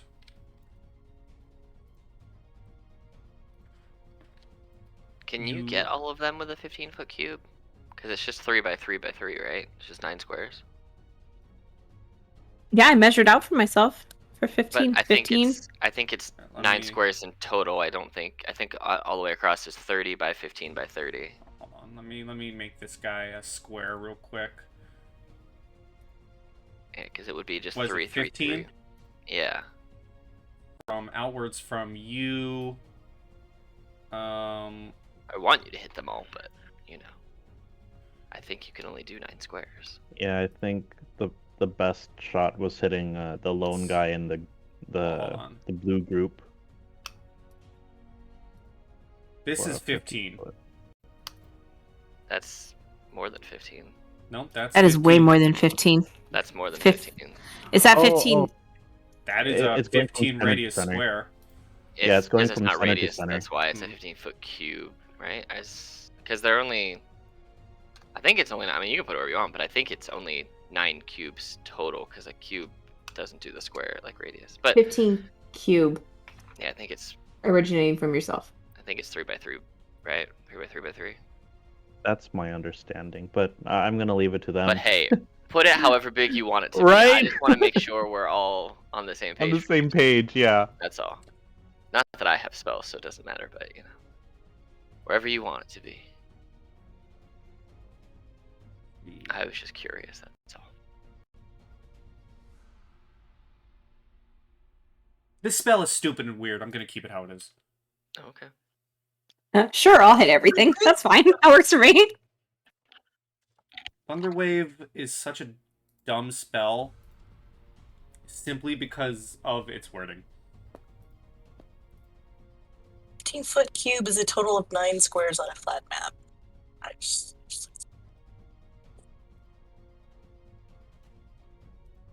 But you can put yourself on any point, so you can make Yeah. it a corner to weird square, but it's that big. Mhm. So you can still get 4 people. All right, so do you Or- want to hit? Who do you want to hit? Do you want to hit this solo guy in this group over here? Yeah. Okay. So I'll hit blue and blue. I'll hit blue and single. I'm giving these guys their health back. No! It's too late. You already took it away.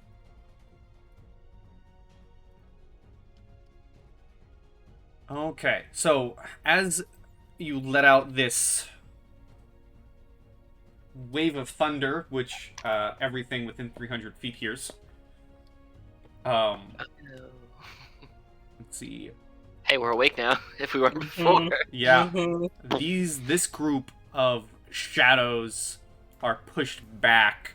However, you do notice that as they take this damage, despite failing, it seems that it only shimmers them for but a moment and doesn't do the full amount. Mm.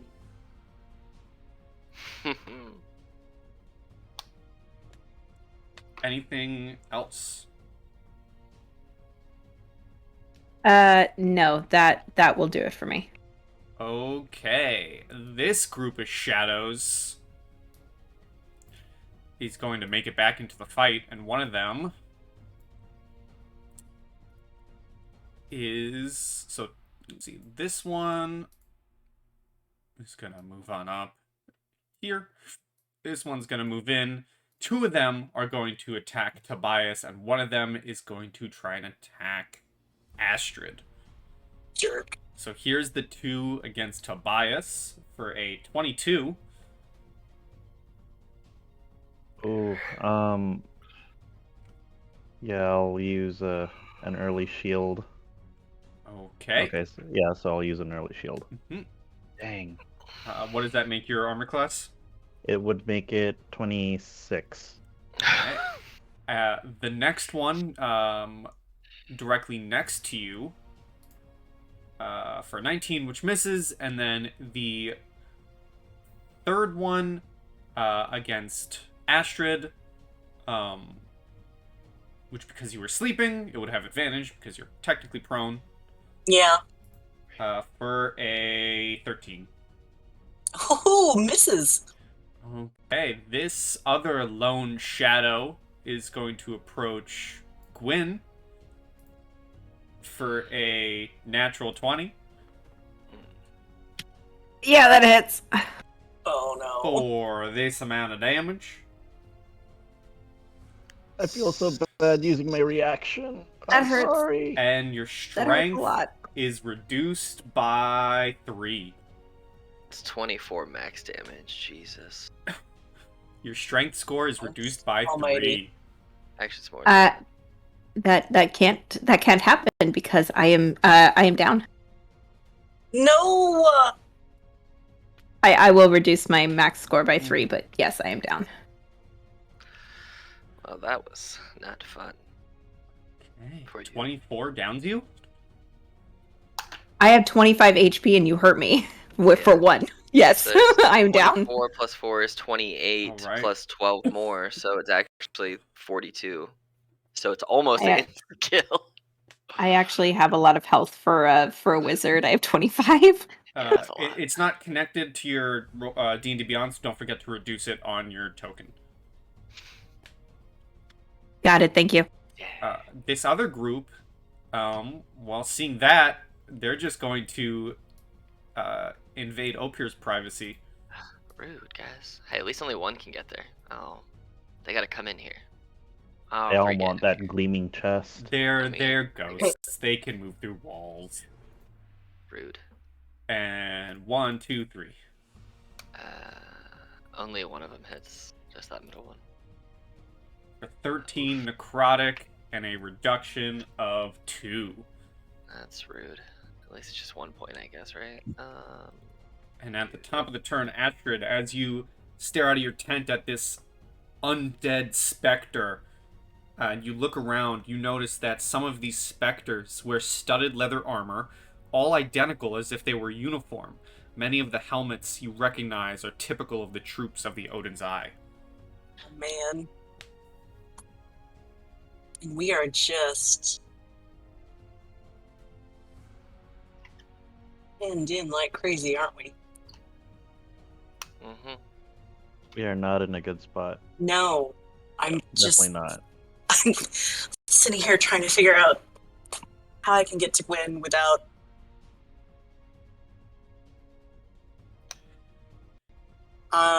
just gonna have to do healing word to get you back up. Let's do that at 2nd level. So,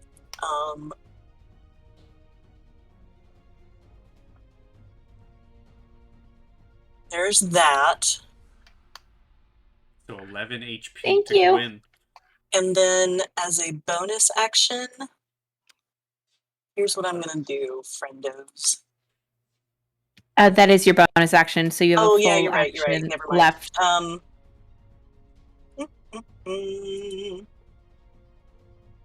Put on a Cantrips. dance. Make them like you. Yep, cantrips. Whoop. I'm just gonna do a little vicious mockery, I think, Which one? and look at this one right here and say, I feel like you'd look better if you had some meat on your bones. Oh, I also forgot. Cool. That works. Yeah, and I forgot that as Ashford went down, well, you don't have light source anymore. Is the fire not a light? No, it got whooshed out. It got blown out, yeah. That's rude. Okay, so vicious mockery. Wisdom 14. Save. 3 against which one? The one that was Directly below south you? of me. Okay. Yeah, directly below me. And here is some damage. Okay. And are you standing up so you are no longer prone? Plink. Yes. Okay. Anything else? Can I have a free action to light a torch? I am going to call that as an action when in combat. Cool. Nope, that's it then. That's me. Opir, you are plunged into darkness and you can feel the sorrowful feeling surrounding you.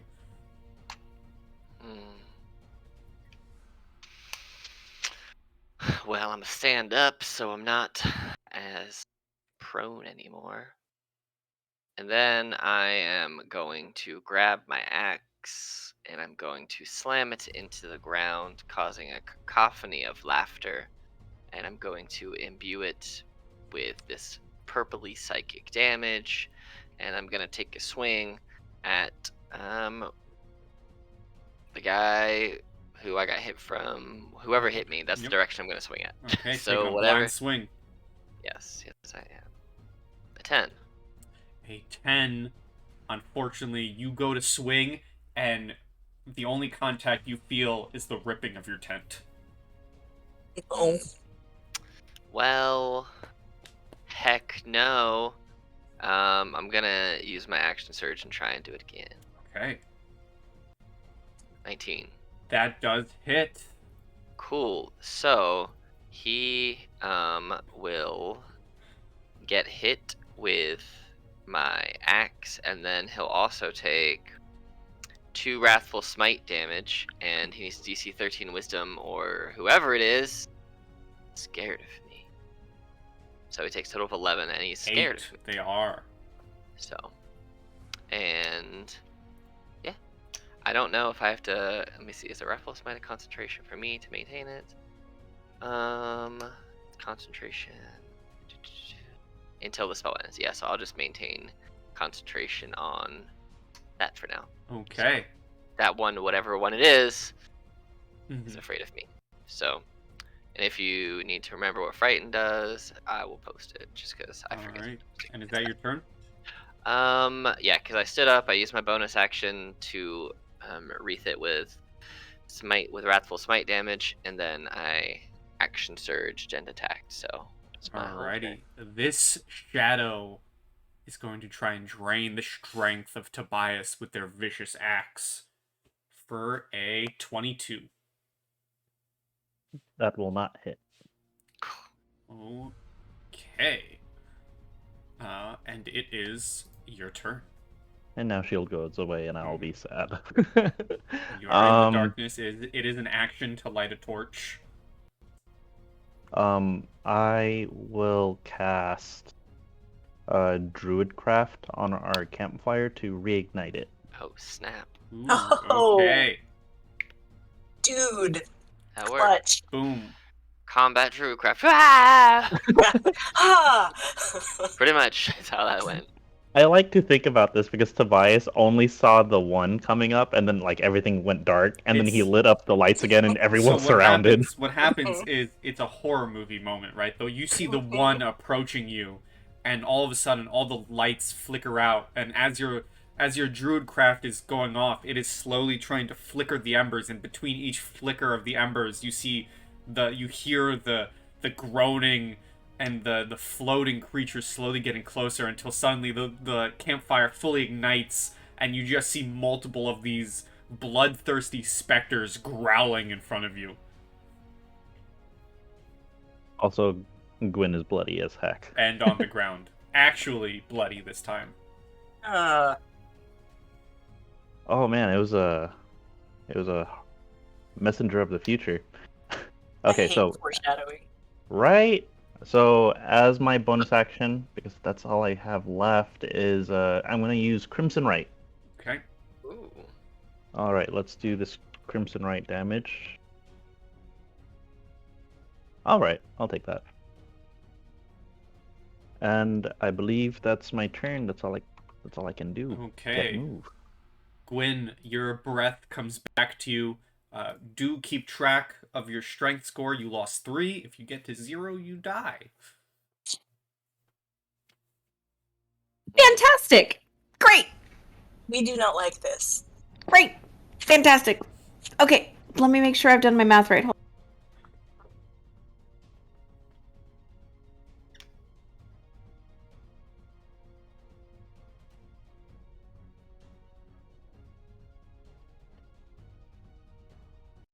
Okay, yeah, my base score was 11. So I'm at 8. 8 now, yes. Lovely. Alrighty,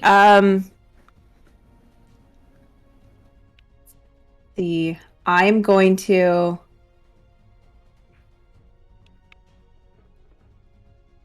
now that the campfire is lit, if I, like, look in the direction of which my head is facing, and that's probably towards the towards the tent where Au Pair is. Can I see him? You would see him at the entrance. Okay, so I'm gonna reach over and I'm gonna like grasp onto his boot, and I'm gonna actually cast light on. Okay. Kick you with my glowing foot. On his foot. His boot. His I boot. heard something other than boot. Not on his butt. And he is bare-chested. I'm just saying. Now my chest gleams for the night. The, The stars reflect off my chest. the Growing nipple, that boob. the nipple of radiance. It's great. The night's dark and full of horrors, and my chest lights the way through them all. Mm-hmm. Okay. Yeah. So I light up Au Pair's boot. Fun fact about light: since it's not concentration, I don't think it drops when I drop. I'm not sure though. But yeah. So instead of putting it on myself, I'm gonna put it on Au Pair, and then I will use half my movement to get to my feet. And that is the end of my turn. Okay. This group of shadows, 2 attacks coming at Tobias, 1 at Gwyn. Here are the 2 at Tobias. 15 and a 15. Okay, so I am safe. I deflected them. And then this is the one towards Astrid for a natural 20. Gwyn Oh first. my Astrid. God. No, I I said think that Gwyn one was too first. mean. Okay, I can't let her go down. I meant Astrid. Okay. Okay. Okay, well, So I can't don't let keep Astrid go down going. either. I will use. Please tell me. Oh no, it only reduces the thing, right? Where's my curse? Dang it. Are you I doing saw it in Curse here of the Blind somewhere. or whatever it is? Yeah, Curse of the Eyeless. After the determine whether it's You can use a reaction to roll 1 Oh hemocrat. yeah, and it only subtract the number subtracts. from the It's not attack gonna roll. help. Yeah. Dang it. But hits. you can take the crit away. Would that work? It says the attack roll. Mm-hmm. So Oh. it would reduce the dice number, so your minimum takes the crit away even if she gets hit. Thank So- you. Done. So I will if- do that. Okay, so that's your reaction. Roll. I think it's gonna hit her no matter what. Well, Yeah. yes, of course. Find out. 23. Does a 23 hit you? Uh-huh. Alright, Hey, so got- I'm gonna got roll the crit on damage it. from this one. So that is 11 necrotic Okay. and the reduction of 3 to your strength. Oof. Okay. Rough sauce. Just take care of all that. This other shadow is going to try and attack Tobias as well for a 13. Lower than a 15. And then this group of 3, 1 at disadvantage, are all going to go after Opier. So, 1 with the disadvantage of 13, 23, and an 8. Well, the middle one hits again. 4. 8 necrotic, and a reduction of 3. At the top of the round, Astrid, Okay. you see among all of these specters, about half of them seem to belong to Odin's Eye, while the other half seem to be Wolves of the Shadow. Among them, two of the figures standing directly in front of Tobias and Gwyn, you see more luminous and somehow less deteriorated beings. Perhaps they are the commanders of these separate forces. Okay. I holler that out just in case anybody thinks it's interesting, or that maybe those are more important targets. First thing I'm gonna do is a neat little trait called Mantle of Inspiration. Mm-hmm. And so everybody gets 5 temp HP. I assume that includes me, right? Because it's up to 4 creatures you can see, or not. Yes, and you can Okay. see yourself. Yes, that's what I thought, but I'm just making sure. So everybody gets 5 HP, and also you can immediately take your reaction to move up to your speed without provoking opportunity attack. Run! I already used mine though, so everyone else run. Yeah. So I'm just gonna book it over here. Nope. Before I move, I'm gonna go ahead and see if I can hit the 3 blue ones with Bane. Okay. So Charisma 14. Charisma 14. I think I rolled one time for all of them, is how I did it before, so. 8. They're all baned. Okay. And then I will move to here. Okay. And that is my turn. Everybody, I am run. also going to move. Alrighty. Alright. Yeah, and I'm going to move to there. Actually, I would have moved to here. So as Opier moves, you see that there is now this crazed, angry look in his eyes, and I'm gonna roll a D. Well, I still have movement, so I'm gonna roll a 1, 2, 3, 4, 5, 6. I'm gonna roll a D8 and see if this whole group here, bar this top one, who I attack, going 1, 2, 3, 4, 5, 6, 7, 8 across that way, because I don't have control of who I attack right now. 7. So it's this guy. So I'm gonna do some maneuvering Which and one? just step right there. This one, this middle one. Okay. And since I can move there, it won't be any attack of opportunities. Mhm. But I will attack this guy with my lower attack rolls now. I didn't do 2 of these ones. So first attack, natural 20. You Ah, take out this captain-looking figure. Cool. And I think that's all I do right now. Yes. I'm foaming at the mouth. The eyes are all crazy, looking Okay. berserk. And you also see that there's this twisted, grotesque smile on Opier's face, and you hear this laughter coming from this axe. But that is my turn. Okay. Tobias, you see all this go down, you hear it all. It's your turn. Excellent swing, Opier. And then I'm gonna aim at this other commander. Astrid is like, excellent swing is what you got out of that? They're like clambering all over my shield. I can probably barely stand up. So, That's fair. Okay. Oh, thank you. I was about to roll it. That hits. And then that's 13, 14, 17. And then I don't think it includes the +2 dexterity I'm getting. As you take your swing, with one slice, you take out this captain. Okay. And the other specters that are still around, right? Mm-hmm. Okay. I'm gonna try to...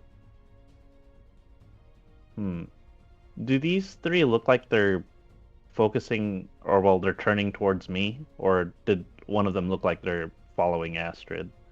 They all look like that they are focusing in on the closest targets, now that 2 All have right. ran. Okay, yeah, I'm gonna stay right here then. Okay. Gwyn.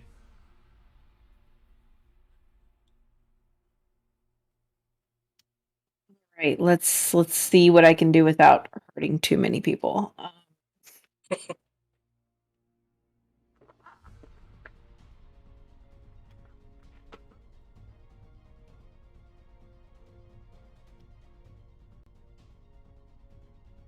So I'm going to cast a firebolt at. Let's go with this one. Okay.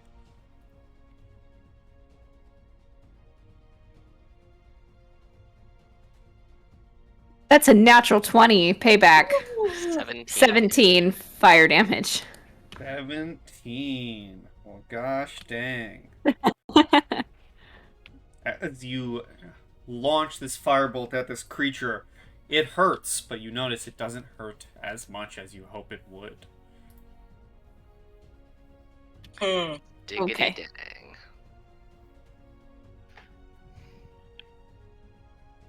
Anything else? Nope, and I will stay where I'm at since I've still got Okay. some light around me. These shadows are all going to pile in on Tobias. 1, 2, 3. 6, 20, 15. I'm okay. Okay. These shadows are going to come on in. One of them, because of their positioning, is going to add advantage attack Tobias for a 16. Still okay. This one at disadvantage against Opier for a 21.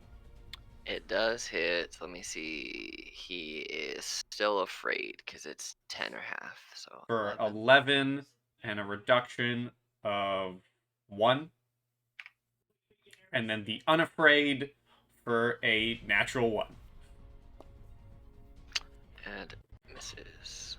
Okay, at the top of the round, Astrid, you notice, again, the ghostly bodies of these figures bear extensive wounds, but they do not look like they were inflicted by weapons, but rather by sharp claws. Oh. So I just yell out, these all look like they've been clawed to death by something. Just keep that in mind. Keep that in mind. I'm gonna scooch to here. And I'm gonna do some vicious mockery on this little friend right here, who's Okay. at disadvantage. Yes. For And you have their Spain. Yep. For their wisdom. So Or this... wait. I take it Oh. back. I wanted to do dissonant whispers. It's still a wisdom saving Okay, throw. well, he got a natural 1. Okay. So that is 3d6 psychic damage. You see... And they have to move away from me, so I'm hoping that will be a attack of opportunity. Well, you see that this specter in front of Tobias, what do you whisper? Let's see. I think I whisper, it looks like you weren't brave enough to defend yourself. And as you whisper this, it dies and dissipates. Alright. And I think that is my turn. Alright. Opier, you gonna roll a d5? I'm gonna roll a d5 and it'll Oh go. Tobias will be 1, and it'll go up to 2, and then 3 is above me, 4 is the corner, and 5 is to the right of me. 2, so it's this mamma jamma up there. I'm gonna go ahead and try and hit him with a axe for a 7. That misses. It swings directly through the creature, unable to hit its corporeal form.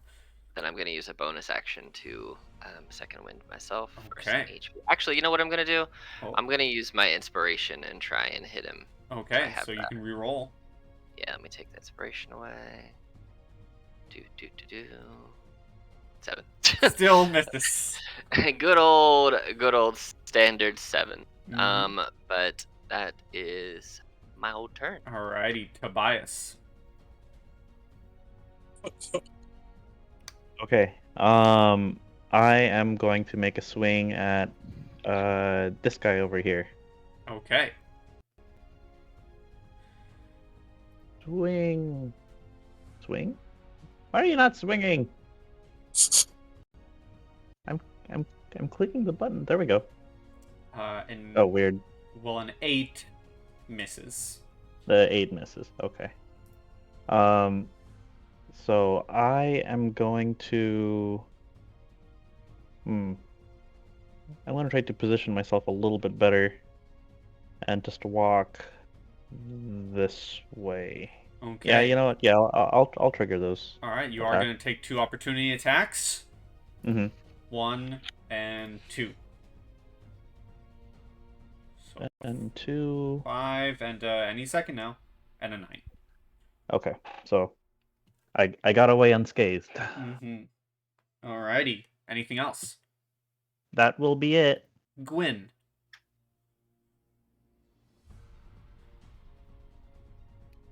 Okay, no one really moved in an advantageous spot for me, so I will take a shot at this guy. And I will change it to. I'll do another firebolt, but I will use my book to transmutate it into lightning damage. Okay. 16 to hit this guy? That hits. Cool. For 2 lightning damage. Okay.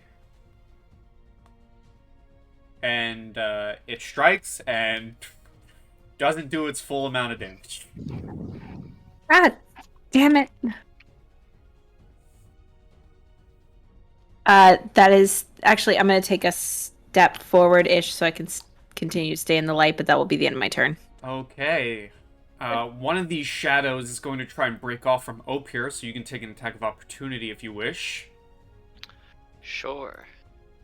As it goes to move towards I'm all about them sevens, Astrid, and baby. you get another 7 as this figure moves through the tent to you, Astrid, for a 19 against Astrid. Yeah. For 5 necrotic and a reduction to your strength of 3. I'm sorry. Did that include the Bane? Oh, right.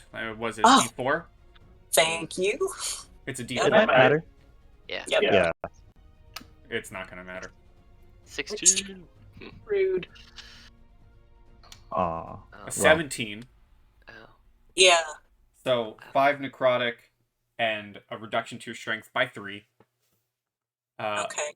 Thank goodness for temp HP, but that strength is not good. This shadow is going to try and attack Tobias for a... Did you say 3? Yes. 3, yeah. I'm down. Oh. No, you're dead. If it's 0, you're dead. I'm dead. Ooh. Okay. I'm straight up dead. Oh no! Does a 21 hit you, Tobias? Just barely. Okay, so I'm just going to reroll this attack for not the crit damage. Come on. So that is 9 necrotic Okay. and a reduction of strength by 3. And I need to check my notes for something. Okay.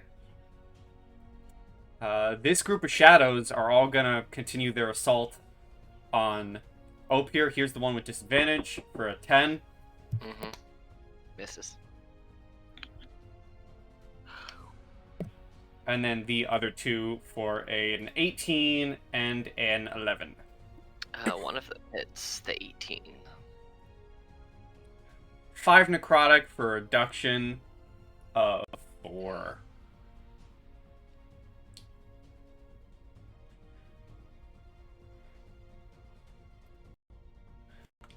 Well, I'm in the negatives now. Astrid. I may have lied before you say anything. Okay. Did it hit me for just 3 the first time? Is it like 3 each time? Or are you rolling? I am rolling. Okay, never mind. I'm dead. Okay, well, I'm going to continue with my monologue. Okay, sorry. Astrid. As you lay dying, as you lay dead, For a brief second, you see the skies and the heavens tear open as an angelic female form comes gliding down. Your very own Valkyrie to escort you to the Great Hall of Heroes. As you begin Cool.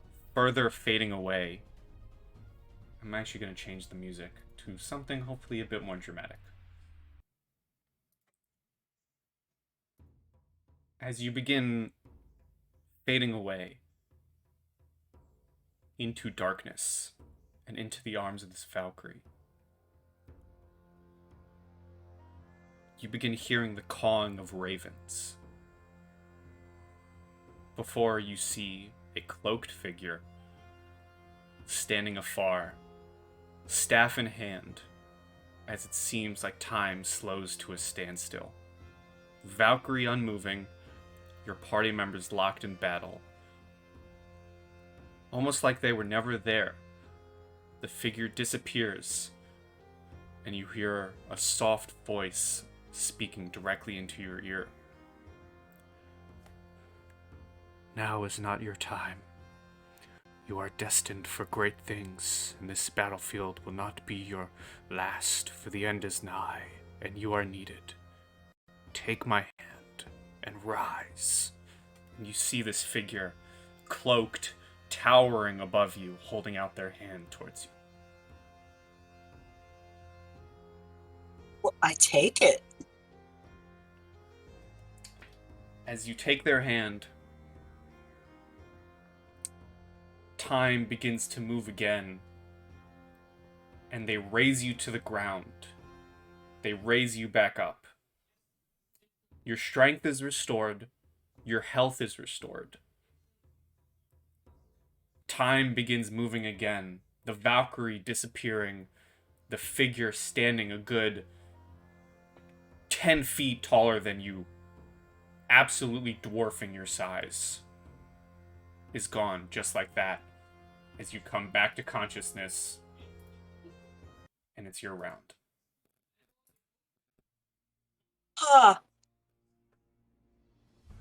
Okay. So she is stunned emotionally, but the battle is definitely still going on. And there is something that tried to, that actually did quite well at killing her in front of her. So she is going to, let's see, I want to do,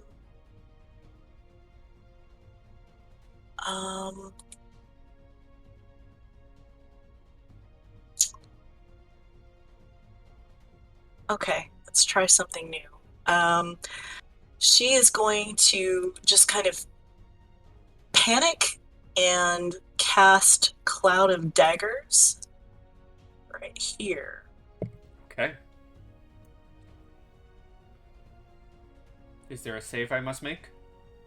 No. When a creature enters the spell's area for the first time on a turn or starts its turn there, I didn't mean to roll damage, but that's damage it will take. So when it gets back to them, they will take 7. Mm-hmm. Okay. After what you've just seen, and you rise back up and you cast a spell, is that your turn? How are my friends looking? I mean, With other than Opir, being rabid. Have you taken any damage, Tobias? Total now? Some, yeah? Yeah, it cut through the temporary, but I got a little nick. But otherwise, I'm fine. Okay. And if you could see her, Gwyn is not looking too hot either. Let's see if I am. I think I'm within range of Gwyn, probably. I don't think you can cast a bonus action spell though, right? Oh no, yeah, you're right. Okay. You are correct, so that's my move. Okay. Oh, here.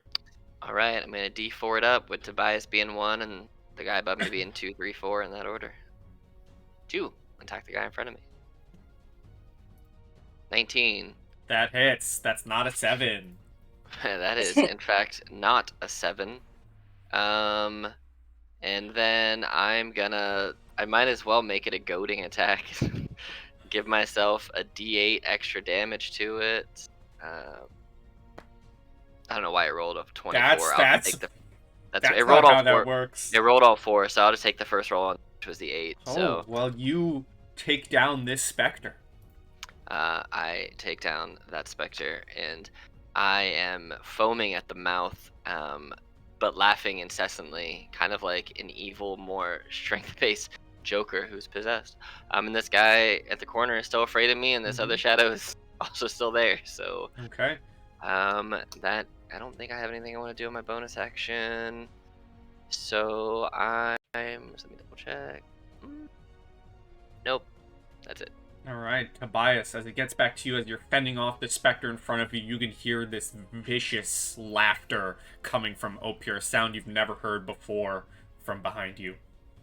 It is at this point that Tobias is starting to grow a little uncomfortable at this battle frenzy. Tobias will still continue to focus on this, but yeah, that's starting to bug him.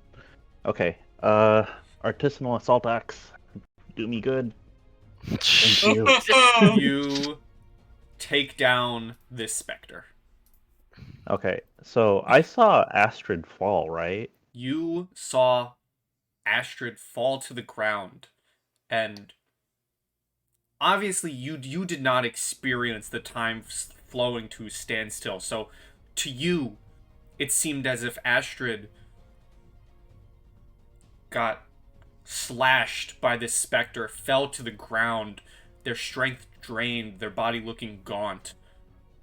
And as you were fending off your own specter, in that blink of an eye, suddenly looking perfectly rejuvenated, Astrid was standing there and back in the fight. I think I'm kind of caught in somewhat disbelief, but as long as she's fine, I will move to flank it with Astrid. Opir, you may take an attack of opportunity if you wish. Yep. 6.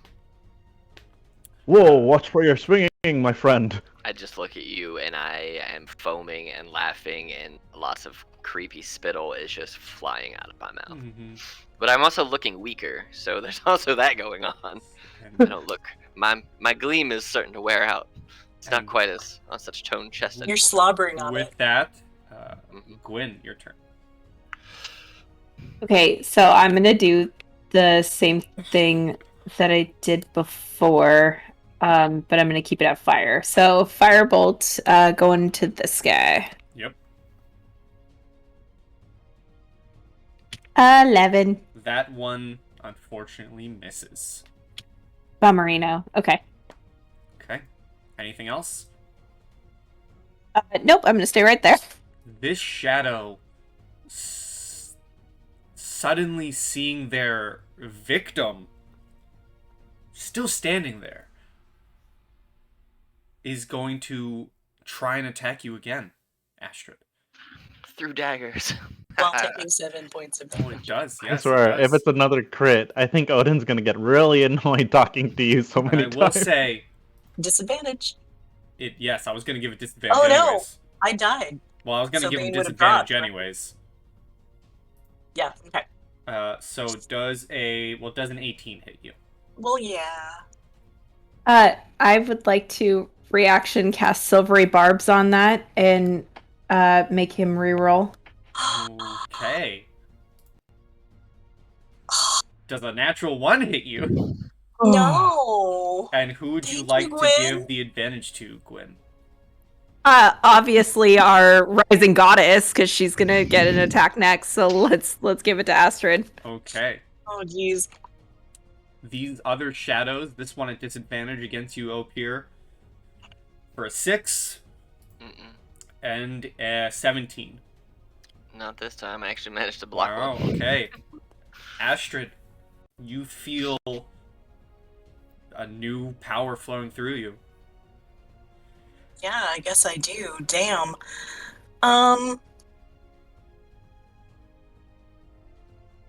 think that what I will do... since I have advantage, I'm gonna whip out my short sword Mhm. and try to stab Okay. this one in front of me.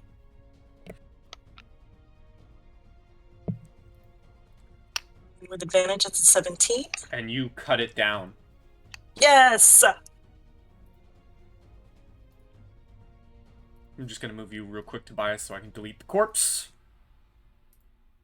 And yes, is my good friend Gwen over there still looking a little peaked? Yes. Okay. Thank you, Gwen. I could tell somehow that you helped. And so that is my healing word for Gwen. Yay, thank you. Okay. Opier. I'm gonna attack the top guy. The guy who's afraid of me. Yep. Will you get a 7? No, well, that's I'll get an 8. that's one more than a 7, which misses. That's it. That's my Okay. turn. Yes, and Opier begins looking more gaunt and gaunt as this fight goes on. Tobias. So, wary of Opier's strange behavior and wild swings, it seems like I'm going to give him a wide girth and walk around the outside here. I think Mhm. that makes sense. And I'm going to walk right here. So, my question is, can I I am still not- draw advantage with him? I am not considered your ally at this Yeah, point. he is. Oh no! So no, I'm attacking everyone. So yeah, you were there. You were getting swung at. So it can't be your Tobias ally. doesn't know that you're not his friend, but It's true. it's good to know mechanical speaking. Okay. Yeah. Okay. A 12? 12 does hit. Did I make this? I made this a no, I made it a +1, but it wasn't magical. Right? Is that what I made this axe? I think so, yeah. Okay. So I just have that magical stuff from yeah, Crimson, right? I think if I remember right, when me and Opier made this weapon, it was a +1 for It's damage, +1 but plus with wasn't bonus to considered magic. damage. Yeah, and you can also reduce damage from you if it's from non-magical attacks. Okay. This specter does not die, but is looking bad. Mmm. I forgot Okay. you can reroll fails not once. Wild. Anything else? That... Wait. If it is armor, blood... Oh, I see. That is it. Gwyn. All right. Same thing, same guy, different round. Let's go. 13. And it is dead. Because it Yeah. halves Yay! it halves that damage to a 1. It has 1 health. Yay! I killed something. Finally. That will be the end of my turn though. I am staying back here where I should be. Okay, this shadow is going to keep trying to attack Opier at disadvantage for a 9. Nope. Astrid.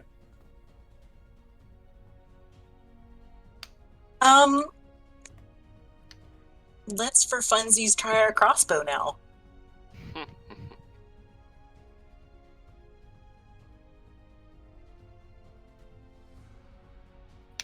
Go through.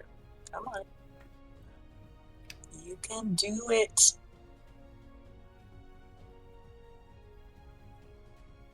Yeah, any second now. Yeah. Roll 20s suddenly being dumb, so. As it always is. Well, a 13 hits. Yay! Let's see if it'll do damage. Nope. No damage for you. Blunt force trauma to the shadow. Blink. 5. Okay. It is not dead yet, but it looks close. Anything else from Astrid? Not at the moment. Opier, can you get something higher than a 7? Well, it specifically says if I have multiple possible targets, and both things are multiple possible targets, because all I have to do is move. I'm not surrounded by multiple things anymore, so I have that ability. So here comes my D4. My scared guy will be 1 and 2, and then Tobias is 3, 4. That's fine. Oof. I will stay where I am, and I will try and smack him. 15 for 6. That hits, and as the final specter falls, before you move any further, combat does not end. As Tobias, you see Opier turn his gaze, foaming at the mouth, this Joker, evil-like laughter emanating throughout this valley, this wooded area. Nothing but rage in his eyes. He stares directly at you. I'm gonna step forward too. And as you step forward, that is where we're going to end for today. Bam. Oh no! What a cliffhanger! No. That's So- fun. For now, everyone, say goodbye to YouTube. Bye, Goodbye, YouTube. YouTube! Goodbye, YouTube, and see you next time on the journey to Ragnarok.